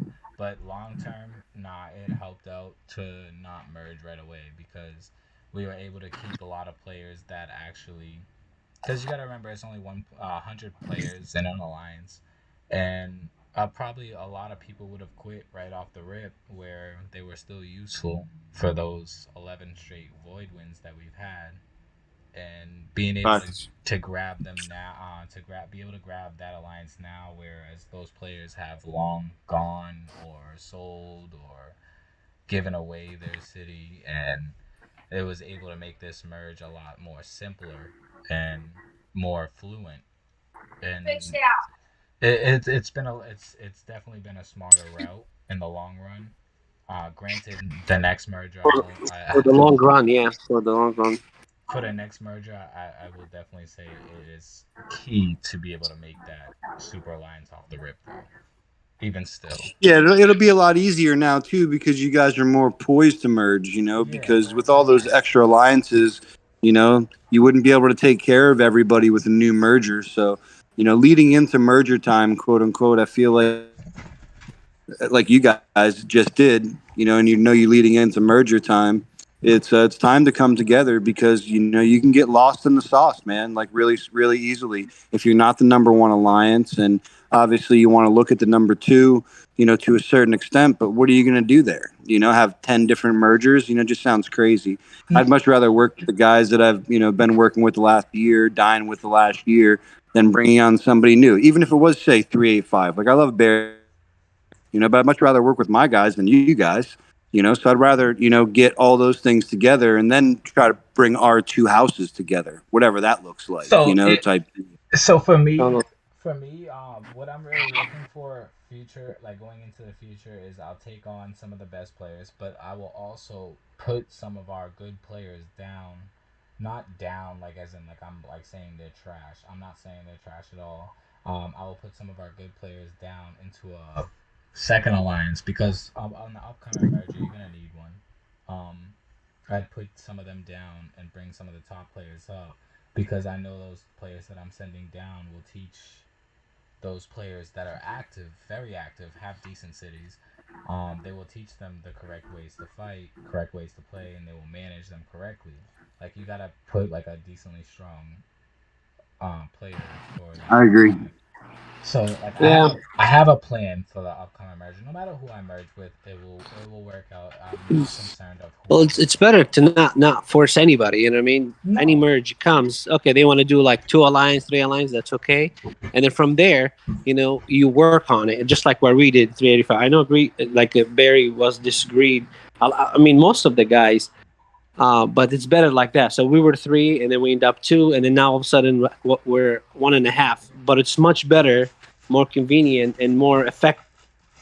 Let's put it that way. I didn't envision it like 100% like that, but I knew like to put everybody together is just difficult from the beginning because nobody knows anybody. Now we know everybody. It would have absolutely been difficult. I would say for a short period of time, but. We probably would have lost the chance to be able to see what type of players actually improved. Like I think we had a few players come up out of nowhere, which turned out to be very, very influential players for 385. Like Alrock, for instance. Like he came out of nowhere. Came in during our merge. Amazing player. Like has came in. He might not say the same. Because he's very hard on himself, but amazing player to have play alongside us. He's done nothing but improve and help the alliance, whether it's even just talking with us and kind of giving his insight, his input, and improving his city, coming out and doing things that he does for us. But amazing, like we wouldn't have had him had we came out right off the rip and merged. You know what I mean? And then one solo alliance. We may not. I don't know that for a fact, but that comes into terms. It's like that's a key player for 385. There's very few others like just the same as him. It's like they came out of nowhere and stepped their game up to help out 385. And you gotta look for those type of players that come out of nowhere and change their whole gameplay for the nation. Yeah. And people sleep on this because like some people come out of nowhere and actually show interest in the game just due to the circumstances that you're currently into. And like that's something like even Chicken said. It's like you gotta look. Barry's hard to. Huh? What's going on? I'm what? Oh, there you go. Was I cutting out? It's hard to hear your voice. You were so far. No, I was sitting right by my computer. I'm sorry. No. Drinking a little bit, I gotta take a shot for you, bud. I gotta take a shot for you. It's your birthday. Yeah, but it's much better now, in my opinion. Where we did, we lasted very long. Yeah, we've came a long way. We did a lot of things. I think we can continue to keep our streak going. I'm hoping that we keep our streak going even through our next merge. That's what I want to keep. I don't want to have to go through that period where we went through for like our first merge. I don't want to have to go through that again. That was the most stressful time period I've ever had in this game. Yeah. Well, now it's the good thing we did merger, the cleanup. I think that was the best thing we did. The first one, the second one, all these useless BP, we got rid of it, or at least the one I claimed in my alliance and DCI, and that was a useful one. No, absolutely, it was probably the best thing we did. I'm not even gonna say it probably. It was the best thing we did was to be able to clean up our nation and actually. Well, in my opinion. that was the best one because that all heavyweight. I need it, and then a lot of them they just. It took away our stress, I'm not going to say careless, but they were like they have life and they want to focus. The game is not that important for them, so like those they are gone. So, which is good, you know. Now most of the people who has BP or the players, they're like you see, like oh my god, they hide their troops. They're really good players, so that's good. Yeah, no, we took away a lot of our stress. We had a lot of stress, a lot of animosity. Oh, we were like almost 10 billion when we merged. 9, 10, 11 for 385. Yeah, when we merged, I think not right now. When we first merged, we were like 10 billion, 11 billion. We were very high. Now we were like what, 7, 8? No, we're definitely nowhere close to 8. We're still like around like 9 billion. We're still like maybe 6? We're still fat as shit. Don't get it twisted. We're still fat as fuck. But that's. Hi, babe. I'm sorry I have to head out, but it was good being here. Later, Nikki. Thank you for coming. All right. Thank you, Nikki. You're welcome. Bye. Bye. Yeah, no, we're still fat as fuck. We're definitely slimming down. It's just our academies at this point. We still have academies. Cap and who's there? Oh, Johnny. Yeah. What's up, fucker? Hey, what's up? You sounds like me. Really, you sounds like me. Captain. Nah, so no, we're still fat as shit. We can still definitely lose some weight in some areas, but honestly, I'm not upset. I really can't enforce rules when we're doing well. You know what I mean? I can't. We're doing okay. You can't really force anything. You know, you can adjust here and there, but you can't really go hard. You know. Yeah, I do small adjustments here and there. I don't like to come out and just tiring it up. You know, I like to come out and just tell you, hey, listen, this is what we need to improve on. Improve this, improve that before. I have no complaints. I really can't come out and be like, yeah, you guys fucking suck. Like, I can't be like how I was when we first merged and be pissed off all the time. But I have no complaints. We're doing great. We're doing fantastic. Like, we're not stressed out like Captain is right now with his 100 million BPs. He's 36 running around. He's 37. He went 37? Holy shit. Which one, Pablo? Pablo? Yeah, Pablo. Oh my God, Captain! Let me tell you this. I don't know if you can talk to all the old 383. You have no idea how many void, how many frenzy because of him. We were like the nation is very good except this guy. This guy, he's a terrible. Like one time, I think we were like hitting him, and he was like probably in his 60s or 70s. Before 35. You know what I mean? He was like ahead of us. And multiple time, you know what I mean? We were losing. And then all of a sudden, at last 5 minutes or whatever, 10 minutes, we just keep hitting him. And then we take the win from them. The nation is good except this guy. Like one time, I think we zero him. And then he bubbled. And then he recruited like, I don't know, probably another 2-3 million or something like that, BP. He thought, have more troop, a better... Nobody's gonna burn him. You know what I mean? So he was the stack laugh, and then every time I used to post, it's like, "Hey, rest in peace, this nation, whatever it is." And then all the guys was like, "Yeah, every nation has that Pablo guy." So he's very famous. That's terrible. I feel bad, but I mean, they don't have a bad merger. I mean, I talked a lot of shit early on. They don't have a bad merger. It's just they just have to kind of get things in order. Clean up, clean up. Yeah, I mean, adopt him. Take him in, and then teach him something. If there's something, no, don't take him in. No, he's a lost cause. Kill him. No, take him in. Kill Pablo at all costs. Kill him. Well, he's a good spender. Maybe he can turn a good fighter. He's not a spender at all. You don't have 2 mil losses. Spending no money. He's not spending. He's a lower spender. But he's a farm. He's a hoarder for his troops. I mean, at this point, the moment he gets zero, part of that, remember, he used to spend a lot of money on his city. It's not like he doesn't know where to spend it. No, if you're looking at a city, it's not really. I mean, you gotta think. If I were to not ever attack, I'd be well over 200 mil BP. If I were to just be a hoarder like he is, I'd be well over 200 million BP. Well, maybe we request a void with them again, and then maybe we can help. We can help them out. We can definitely help them out. I'd be happy to help them out and zero him if he opens his bubble. He said I'll be happy to help him out. Just tell Camel to give me a bubble popper. Oh shit! Yeah, I don't know, man. I had a little exchange with the VIP about the merge thing. She's like, "Well, let me see what she said." Fucker. Did you guys get your nation yet? No, I said like so 379 merging with 3. I requested 379. Like what happened? And she's like, developers will refer to the opinions of the VIP player when merging, but the final decision will still need to be made based on the situation of the server, stuff like that. I was like, what are you kidding me? Like, I know there's some players, you guys made it true for them to merge with whatever they. I guess my spending is not enough for you or something like that. What the fuck?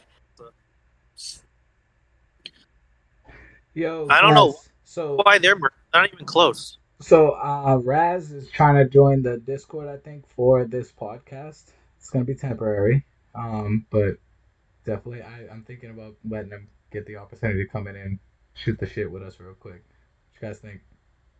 Razzle dazzle. You could hear us. It's fun. You guys are with it? Yeah, why not? All right. Also, I'll green light. Let him in. All right, give me a moment. He's talking to me right now through Discord, so I'll see what happens. But I'll rock, guys. Yo, Captain. Oh, this guy must have went there ASAP. So, Captain, can I ask you a favor? What's up? Can you can you shoot like some formations to Alrock and kind of help him out with the mid-range kind of deal for Uranium Mines? Does he even listen to formations? Yeah, absolutely. He very much listens to formations. Yo, share your screen. So Alrock is he's kind of similar to me in that aspect when it comes to just learning. Like everything that he's got right now is simply off of his self and through Chicken, me, just kind of listening at a lot of that aspect. He's a very good player. He doesn't like to get a lot of shout outs, so this is probably bothering him a little bit, is the fact that I'm shouting him out on a podcast. But at least guest. absolutely listens, like very key to that. I hate mid range. I'm going back to LR. Why? I think Troopers are going to be mad expensive if C40 comes out.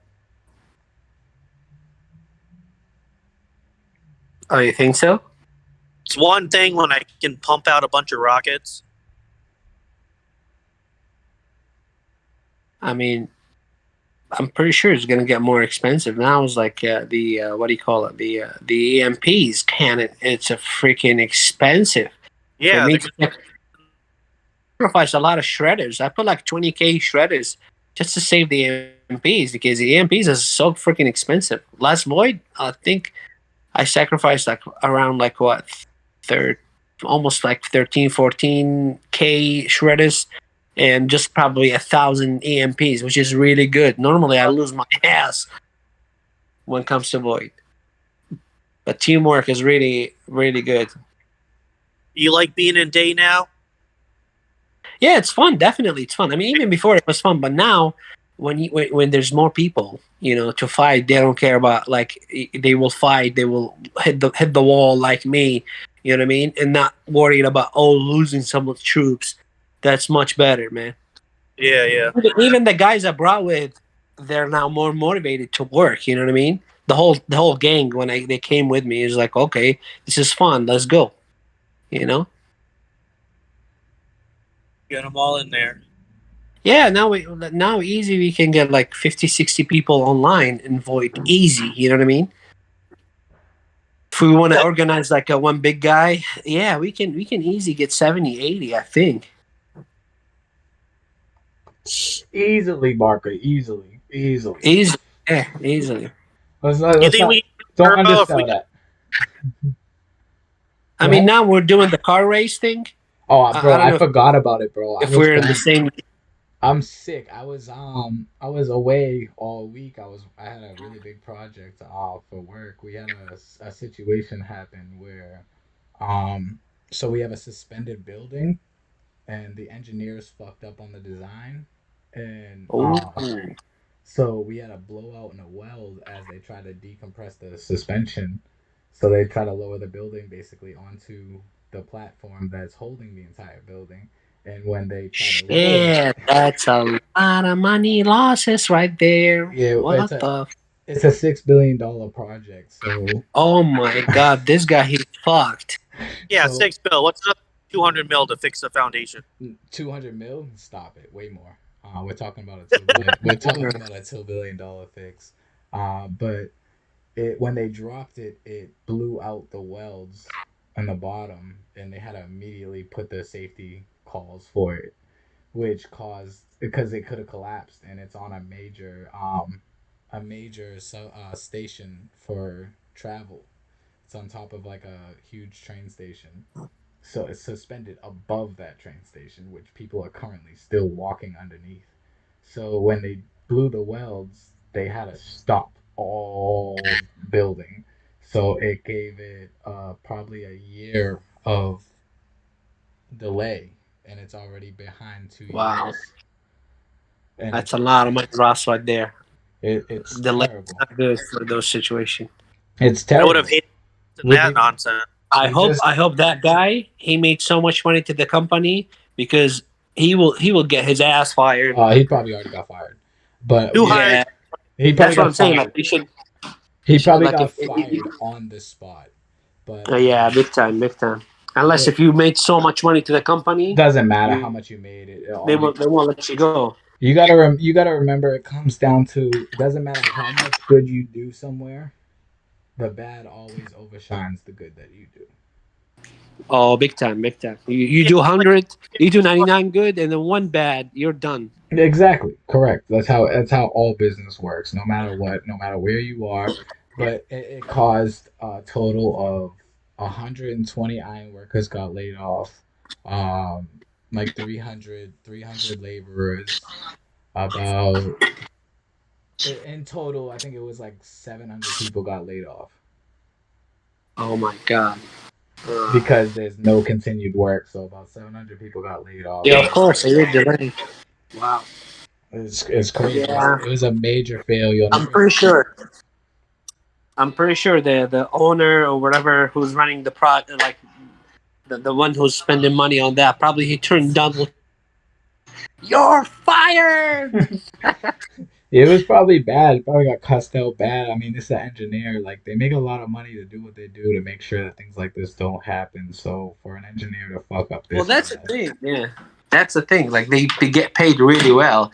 So in order to fuck up, you gotta be like, what the fuck, really, dude? Come on. You gotta be a top tier fuck up to do some shit like this. You know what's crazy? It's as simple as 2 little holes being drilled out. All they needed was to drill 2 little holes on the backside of a beam, just for the heat from the welds to release from. That's it. That's all they needed. Those 2 little welds not happening caused like this much damage. Those 2 little holes to make sure that weld was not too hot. That's it. That's all they fucked up on. They drilled the 2 in the front. They didn't drill the 2 in the back because that wasn't on their design plan. It's crazy. Yeah. Just 2 little holes about an inch wide. It makes a huge difference, those 2 holes. Yeah. Those 2 holes, because the heat from the welds, which I'm a welder, so I know why it happened, is because when you're welding, there's nothing behind it taking the heat from it. When you're welding, it's causing the heat to build up and build up and build up. So those welds are susceptible to being cracked when under high stress. And the moment that 26 floors above it, weight came down on those 2 welds, it cracked instantly. It cracked so bad that it caused the beam to crack entirely. Wow.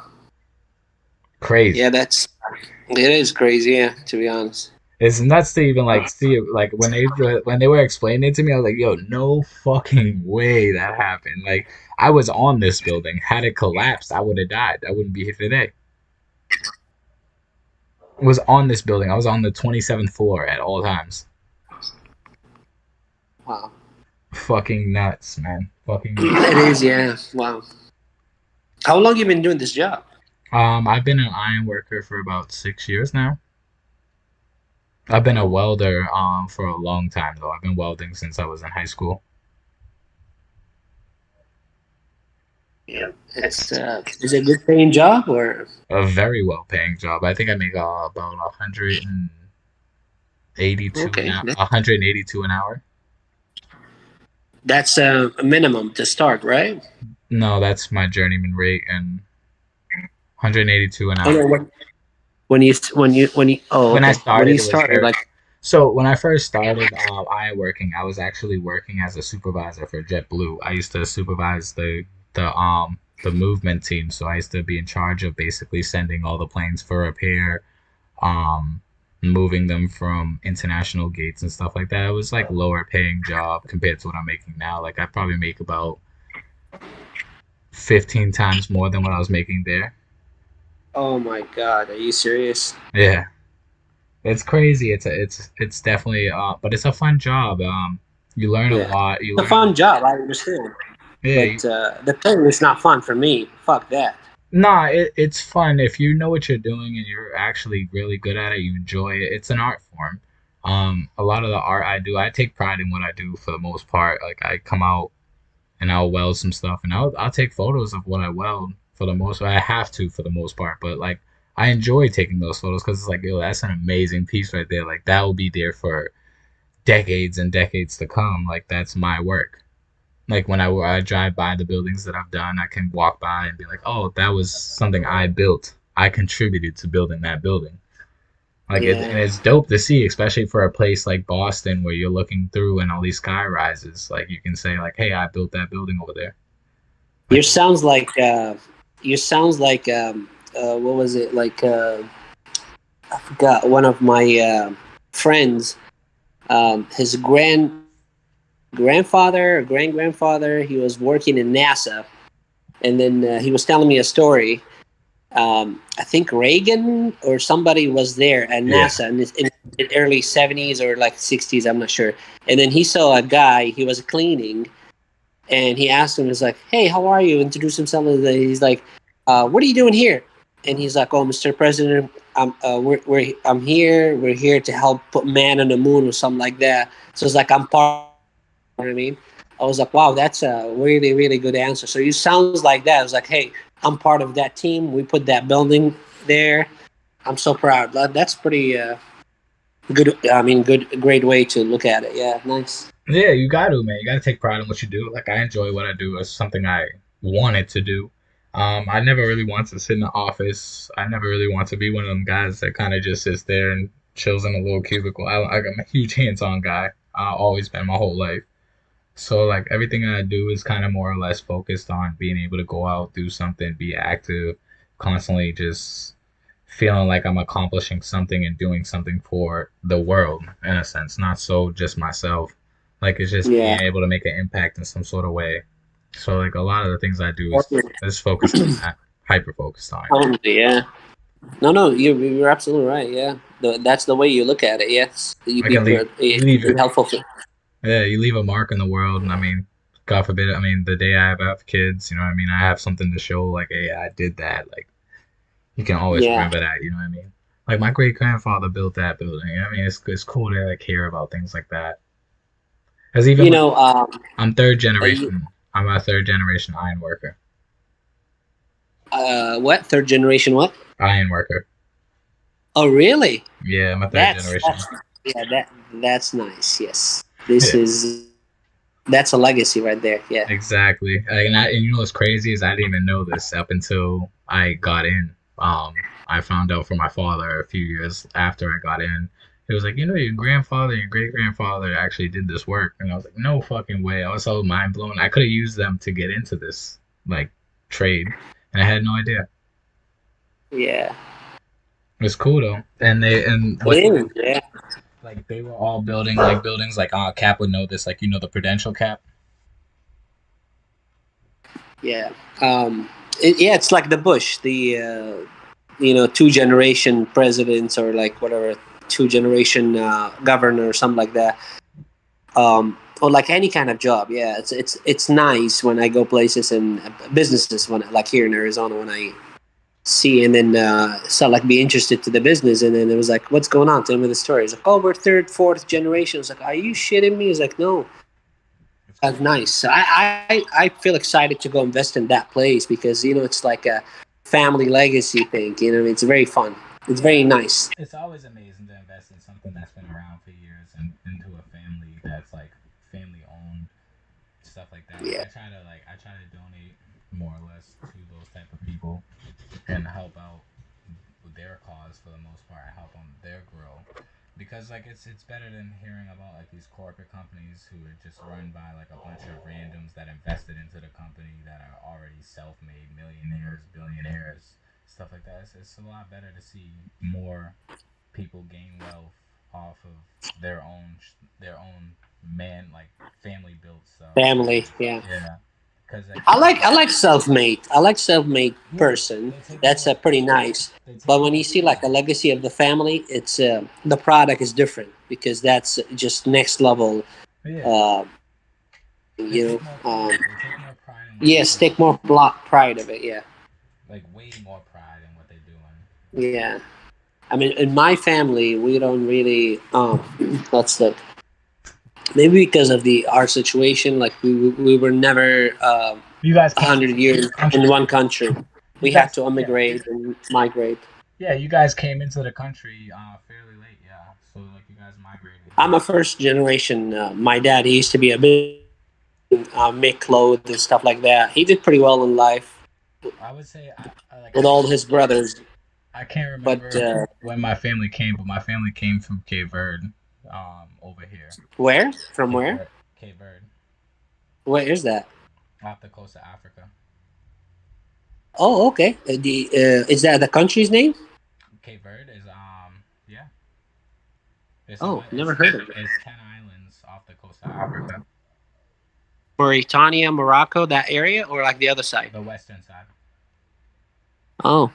Yeah. So more like to the Gulf side, or more like the other side? Closer to the U.S. So it's like off the western. Oh, okay, that side, yeah, that side, yeah. Which is why like you see me in Boston because that's where the first place they landed. First, yeah.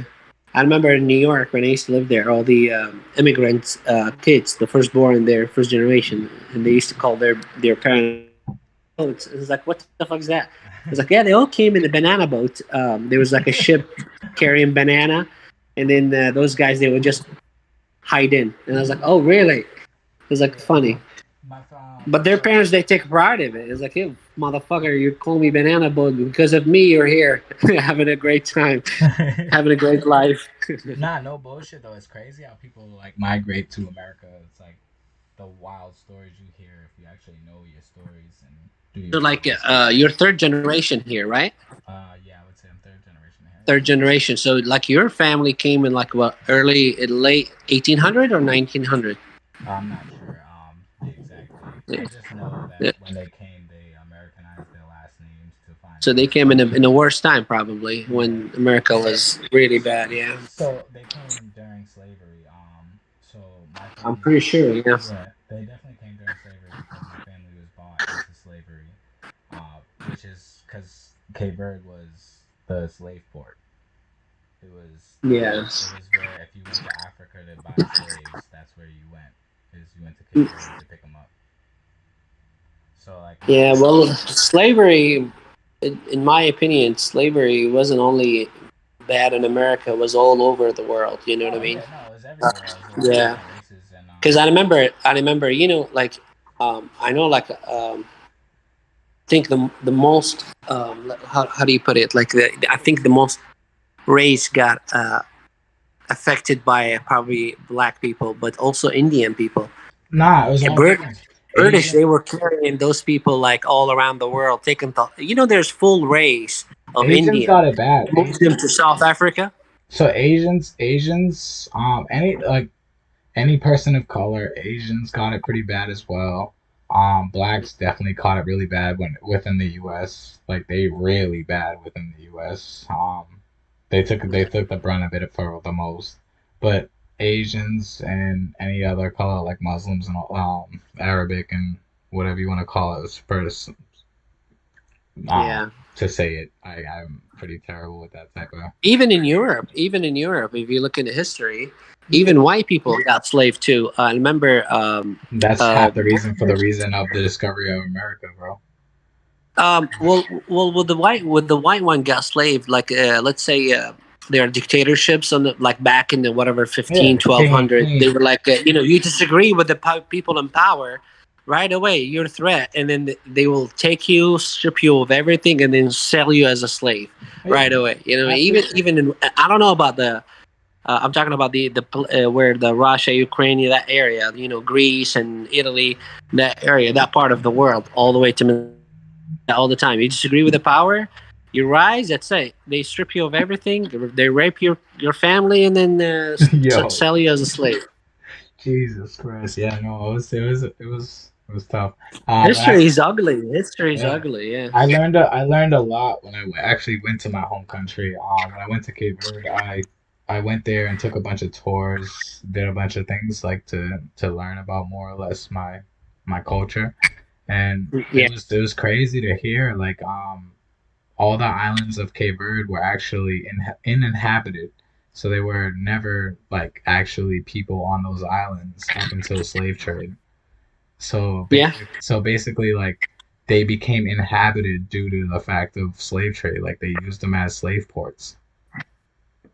So there was a lot of spots in the world, a lot of land. There was no people in there, but there was like, because normally when humanity started by water, that's how they built their civilization. Then little by little, big power comes and start porting people, everywhere to work, as a work slaves. You know what I mean? Mine or gold, stuff like that. That's how they move all the Indian, African American to America.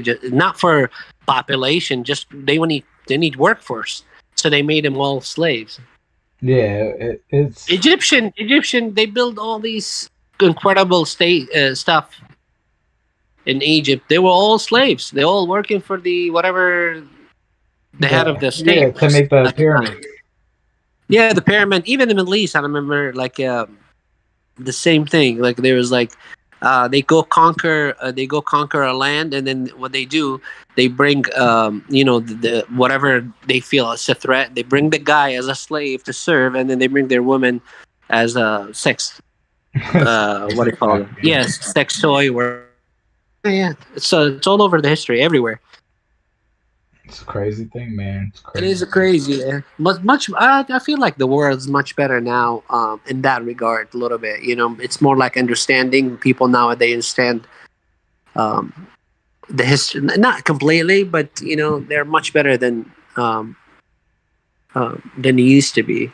And people now, their eyes open. They can see. Oh shit, Aaron! What's up, guys? How you guys doing? What's going on? Hey, buddy. How you doing? Going good. How about yourself? Let me see if I can put this on speaker. Fuck yeah. Oh, man. It's good to see you here, bud. Yep. Good to see you guys.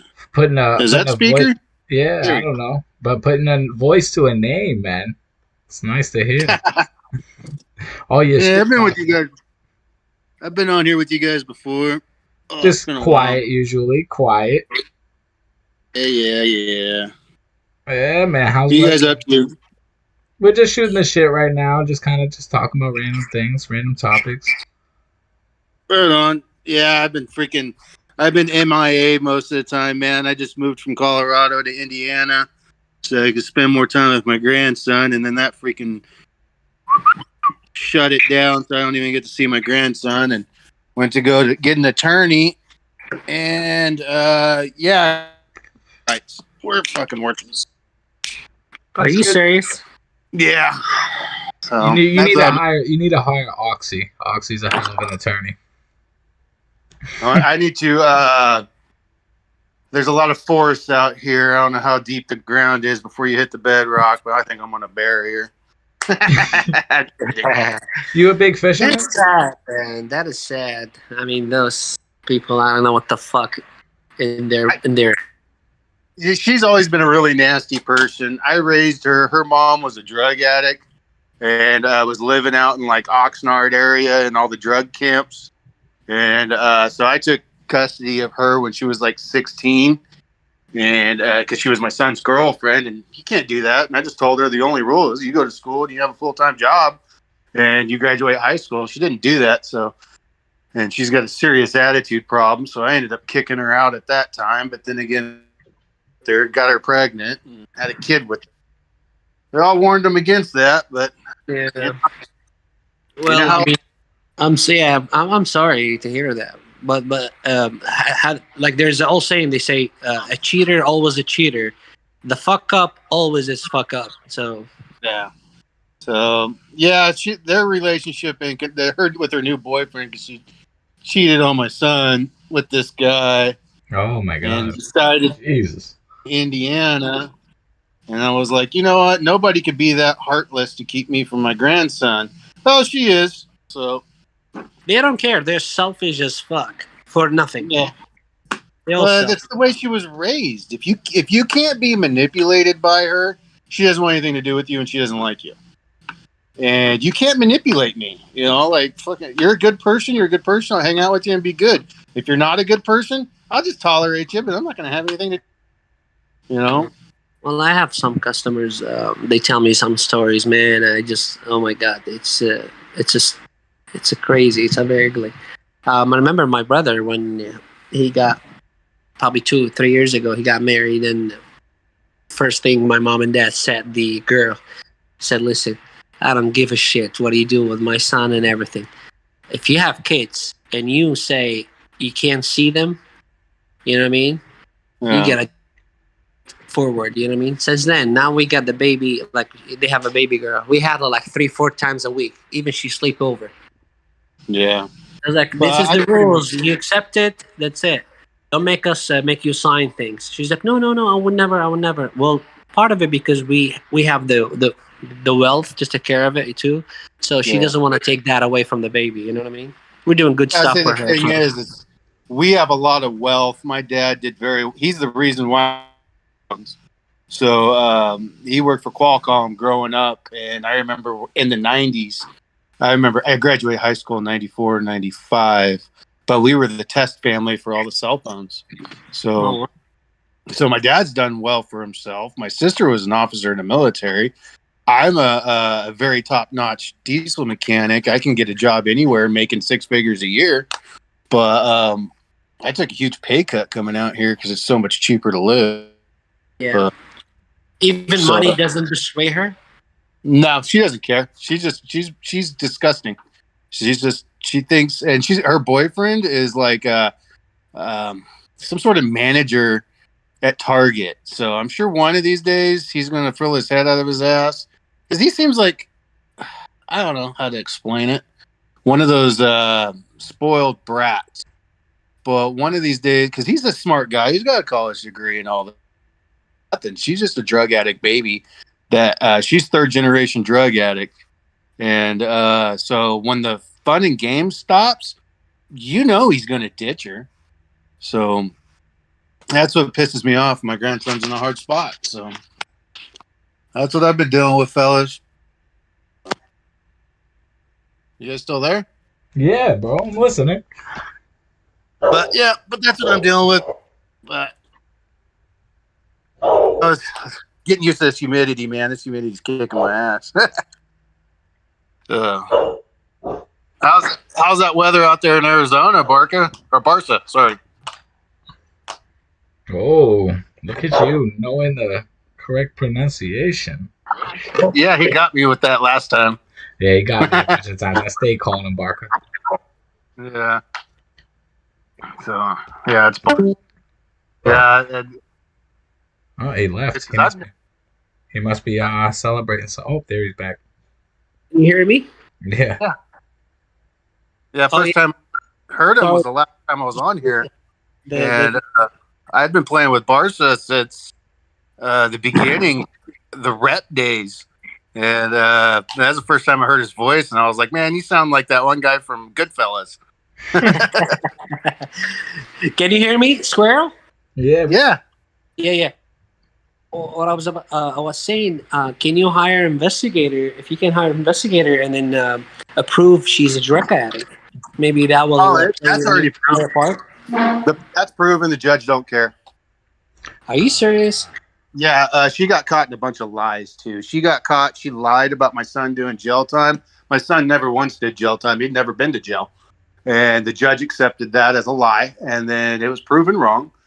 And then just all kinds of that he went to go beat up her new boyfriend, and we had it on Ring, the Ring doorbell camera. That's not what happened, and the judge doesn't care. Lies are allowed in family court. What the fuck? What kind of? Yeah. What kind of? I talked to an attorney out here. Yeah, I don't want to say anything, and then I will end up in the Donald Trump spot. Yeah, poor Trump. Yeah, not really. You put yourself in, you kind of get what you get, but they don't like him, so they're going to do everything they can to destroy him. Oh boy. That was a nice, slick move what he did the first debate. That was a good, smart move. What did he do? Well, he didn't show up. What did he need? He was the top of the ticket. What the hell he's going to do there? Yeah. Yeah, so he got his interview got more views than the whole debate. Oh, yeah. He has more. Yeah, I saw something about that, but I think I saw it on TikTok, and I don't really. I like the younger guy, Vivette, I think his name. Oh, that guy, he was right on. Like, he called them off. To be honest, all of them, their establishment, they are garbage. To be honest, except those two. Those two sounds like very nice, but who knows? When they get there, they will cave in. Who know? You never know. You know. Yeah, I want that guy. I want the governor from she was South the ambassador, Dakota, and I want Ron DeSantis to run. That's who I want. I don't know. DeSantis, I start like getting cold feet from. He sounds like an establishment. He was crazy. Yeah, my mother loves him. But I'll take whatever comes out of that. You know what I mean? Out of those debates, I'll still take whatever. Yeah, I'm voting Republican. I'm kind of tired of what's been going on. Yeah. We had it so good before COVID. It was everything. Man, I went from only being able to make $25 an hour as a diesel mechanic all the way up to $80 an hour. So it was pretty good. Yeah. So I've done really good. I was doing incredible. I was doing pretty good in business. I think I opened in 2018. Until 2020, I was doing fabulous. And then COVID came, just screwed up everything, you know? Yeah. And here in Indiana, I met some girl the other night at the bar, and she works for a pharmaceutical company, and she's like, yeah, they're already planning the next pandemic. We're already having to crank out a bunch of freaking, whatchamacallits, the vaccines. And I was like, what do you mean? I just barely heard about that. She's like, yeah, well, you know why? Because election is coming, and then they want to do mail-in ballots or whatever, those kind of things. So. Whatever suit them, they will just go for it.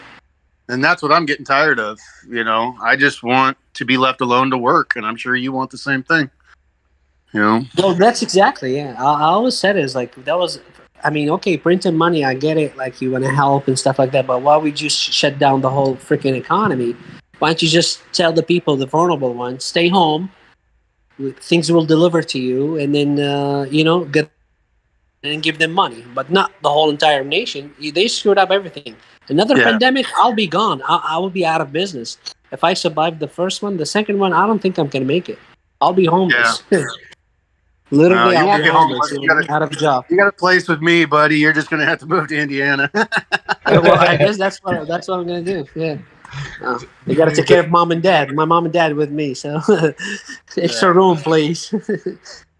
Yeah, I was.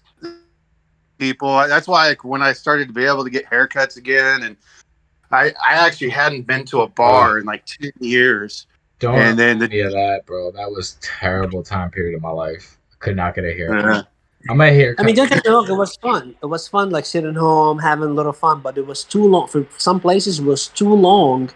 And then also you have to worry about the money, you know what I mean? And then now you have to deal with some people, you know, in the family members. You never dealt with 7. Now you have to deal with them 24/7. It's like, what the fuck? Yeah, and they hid that.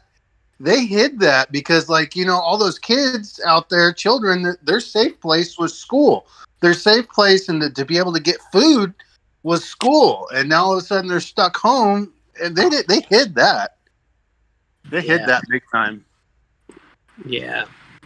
But I'm scared. I'm a diesel mechanic, so I'll stay working. But will I don't know. I doubt it. I barely squeaked by last time. But I stayed working, so I was luckier than most. So, yeah, well, a lot of people there from now all the way to 2024 is going to be some shitty time financially. So it's good to save some money and not waste, you know. Yeah, they shut like down. The other day I was here's the kicker. Like after pandemic, all the Western world, they start spending money, you know, and then doing stuff, blah blah blah blah blah. Except in China, because government there, they didn't help the people, you know, financially, printing money and give them. So now their economy is tanking because people, they're not spending their money. And then I heard like 77% of their wealth, it's in real estate. In that department also, they're not doing well. And now they're doing super discount there. People spend money, but they're not. It's like, we're not spending money because of what happened. I was like, oh, interesting. That's totally the opposite of what in the West. Yeah. Real estate is a large thing. We blow our money. Oh, big time. We waste so much money. We are the biggest consumer in the world, to be honest. Yeah. That's why. I don't know how India stayed. I remember when they canceled out their Rupal because we had a bunch of Indian truck drivers, and they don't believe in banks, so they were stacking all their cash. So there was no way for the government to get their money back, so they can change it to another currency. So they just canceled their money, and I remember all of them going broke. That was bad. Yeah, you see, that's one thing.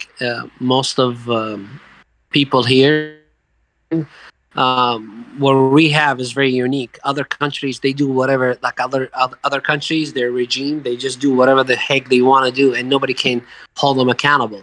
Nobody can question them. You know what I mean? Yeah. Like the Indian government, freaking, they just cancel the whole money and they put people broke, make people broke. Yep, all that money that they were stashing in their house was no good anymore. Yeah. Barker, how old did you turn, bud? How old what? How old did you turn today, bud? Oh, 36. You're 36? Yes, 36. Wow, I'm 46 in September. I'm old. Oh, really? Happy early birthday. Oh, shit. Yeah, that sounds... Captain's like 72. Say it again? Because Captain's like 72. 70. Yeah. Right, That's Captain? bullet. No, Captain's like 72, too. What are you, like, 30-something, Captain? I just turned 30. Nah, he's my age. He's my age. Captain, let me tell you this story very quick. So I was 29, and then I was about to, like a week, I was about to turn 30. And then for some reason, I got like a pause for a week. I didn't know what the heck. So I started thinking about it. Like, shit, 30, is that old? What's going on in here? Stuff like that. And then after like a week, and then I was like, you know what? Fuck it. I'll just have fun with it. So I start calling him, how old are you? I'm dirty. And then 31, 32. And now I'm 36. So I just have fun with it, you know? But it was a big, I don't know, for some reason, I just had a little pause. My life has just stopped for like a week. It was like, what the fuck is going on? 31. I don't know if you guys had that. We'll see. I'll find out tomorrow, bud. Oh, your birthday's tomorrow too? Yeah, my birthday. So today's Barker's birthday. Tomorrow's mine. Fucking Leos. Virgo. You're gonna be 30, right? I'll be 30 tomorrow. Dirty 30. Yeah, that's when your ball's not tight anymore like it used to. They're gonna start I'm gonna dropping. tell you this a little much bit. right now. Once you hit, never trust a fart. Don't pass up a bathroom, and never waste a hard on. Oh my god. You gotta start farting left and right. The last situation, I have nothing to worry about, big fella. Like an older gentleman came and he said, like, when you turn 40, that's when you're sleeping, you're not moving, and you're gonna pull a muscle. I was like, freaking, I'm 35, 34, and I'm sleeping, doing nothing. I'm pulling a muscle. What are you talking about? I used to go to the gym religiously. Out, I was always really healthy, and then I was in my 40s. I went to go move my flat screen TV, and it's really light. They're just kind of big. And I pulled my bicep, and it felt like a zipper coming undone, and I had to go get surgery. Oh my god! And it was just like, it was a big screen TV, but it was only freaking, I don't know what, 40 pounds. I will never leave the gym just for you saying that. I will always. Thing to do in life, to stay in the gym. Working out. Yeah, I quit because I'm too competitive. When it comes to being physically fit, like I was 42, 43 years old, deadlifting freaking 600 pounds, 5 sets of 5. So it was just like, wow. And then doing pull-ups. I had a 75-pound weight belt on, doing 5 sets of 5 of that. And then I ended up with 2 slip discs, a herniated disc in my spine, so I quit. Christ. So if you can keep it where it's lightweight and just a lot of reps, and you don't care what other people think, go for it. But if you're like me, being way too competitive, be careful. What am I to say? Yo, Barca, we have what's up? we have RNG for Elite Wars. 9. Yeah. I'll tune in. That should be fun. It should be. It'll be right after reset a little bit. I mean, they all of them, they stopped really spending. I can remember there were some of them they used to spend. Now, not anymore. They're not really upgrading at all. I'm not too concerned. I don't know how intoxicated I'll be by then, but if anything, I'll have like Jawless or Captain jumping for me. Let's go. I can't spend right now. I ain't got the money. I got to buy a house before the next pandemic. Interest rate. I don't blame you. I don't blame you. I definitely don't blame you. Smart move. Be ready for everything. You should always own a house. Yeah. Yep. There's stack some money. You never know. Yeah. I gotta stop buying guns though. I was just shooting. I just bought a 45 Springfield. I don't even need it. I was just shooting yesterday. I was at a gun club yesterday, shooting with my buddy. A lot of fun. Are you guys allowed in Boston to have to carry or to buy something? If you have your LTC, yeah. Which means what? Your license. What does that mean? Your license to carry. Carry. Yeah, it's probably pretty hard to get out there. You should move to Arizona. You don't need a license. You can buy a bunch of them. It's not as bad as you think. I mean, it is definitely pretty bad, but like it's not as hard as you think. It's pretty easy. If you're not like a felon or anything crazy, you don't have any DUIs, it's pretty easy. Which I'm. I don't think it's a bad idea at all. To be honest, Yeah. It'll be hard in like the next year or so. To check people. No, I don't think so. Yeah, I don't think it's a good But idea to check people. You also You don't want those. You also can't shoot unless you have like hollow points. You can't shoot with regular bullets. Really? Yeah. You have to have hollow tips. That's for penetration because hollow points don't penetrate far. Yeah, it's basically it's basically like a measure, so it's like not as of a risk to kill them. Well, hollow points make a bigger hole. They may make a bigger hole, but they don't explode on contact. My my self-defense, they go in and expand really fast. They only have 11 inches of penetration, but if I used regular ammo, it would probably just go straight through the person.